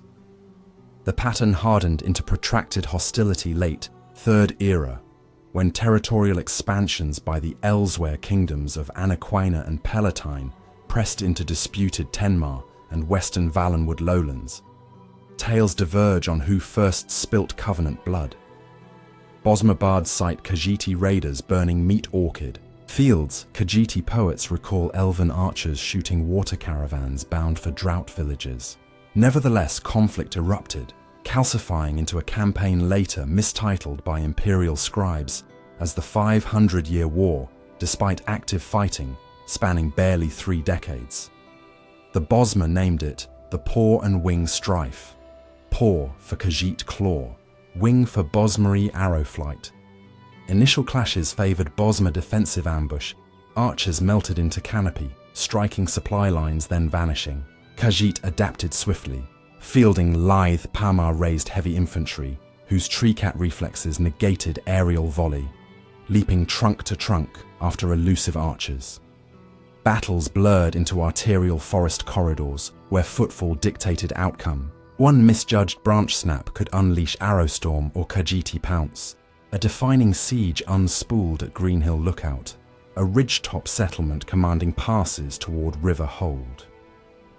For 13 moons, Bosmer defenders sustained nightly assault by Khajiiti skirmishers climbing vertical route walls under lunar cover.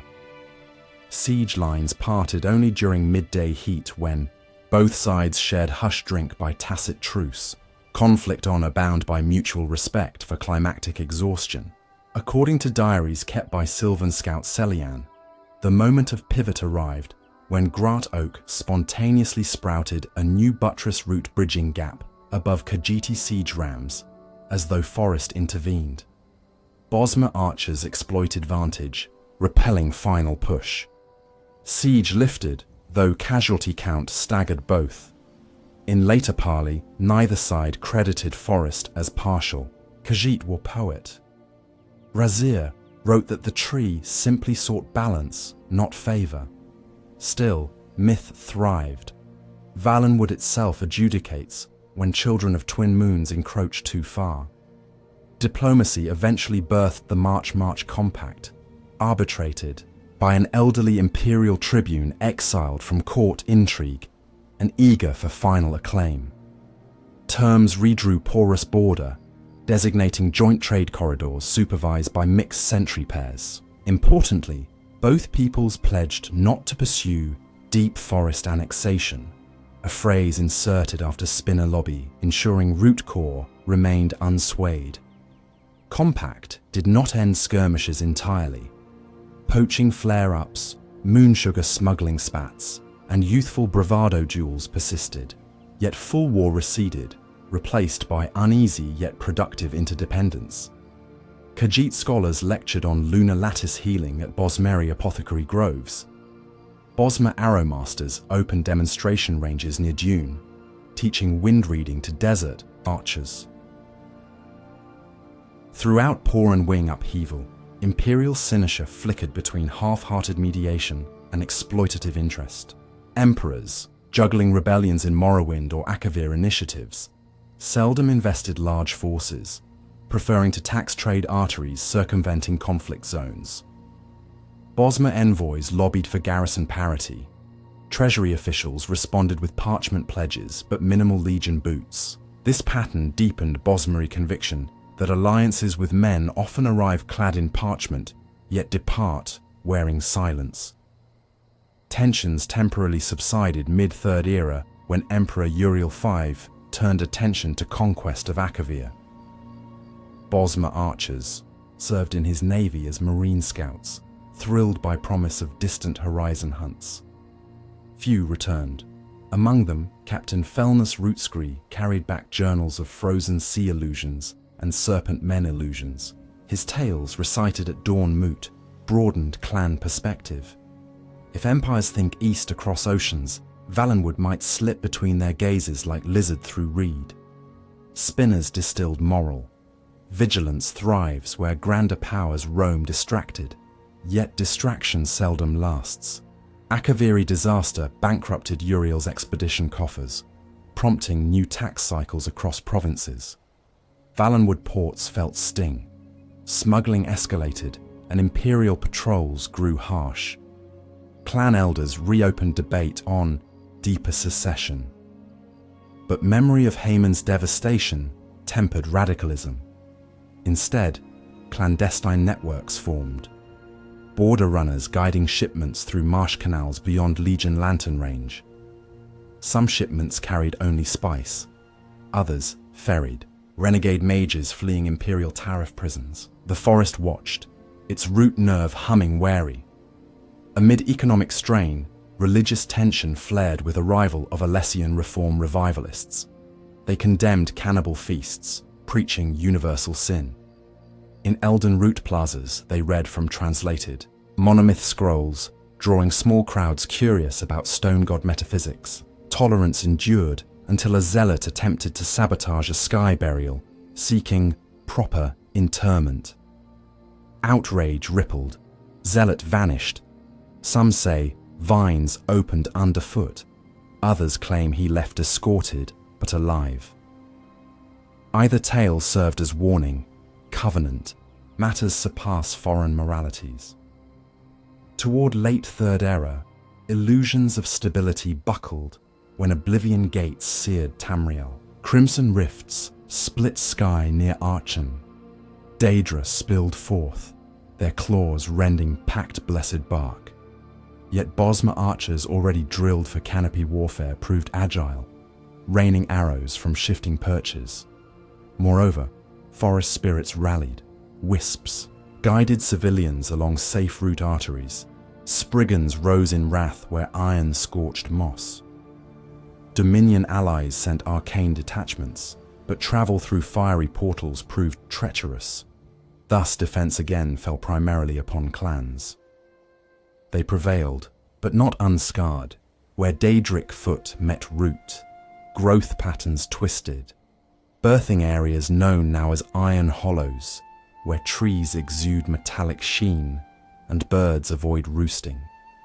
Spinaceers continue cleansing rites, though some hollows resist purification, a reminder of how outside cataclysm can rewrite living covenant in stubborn script.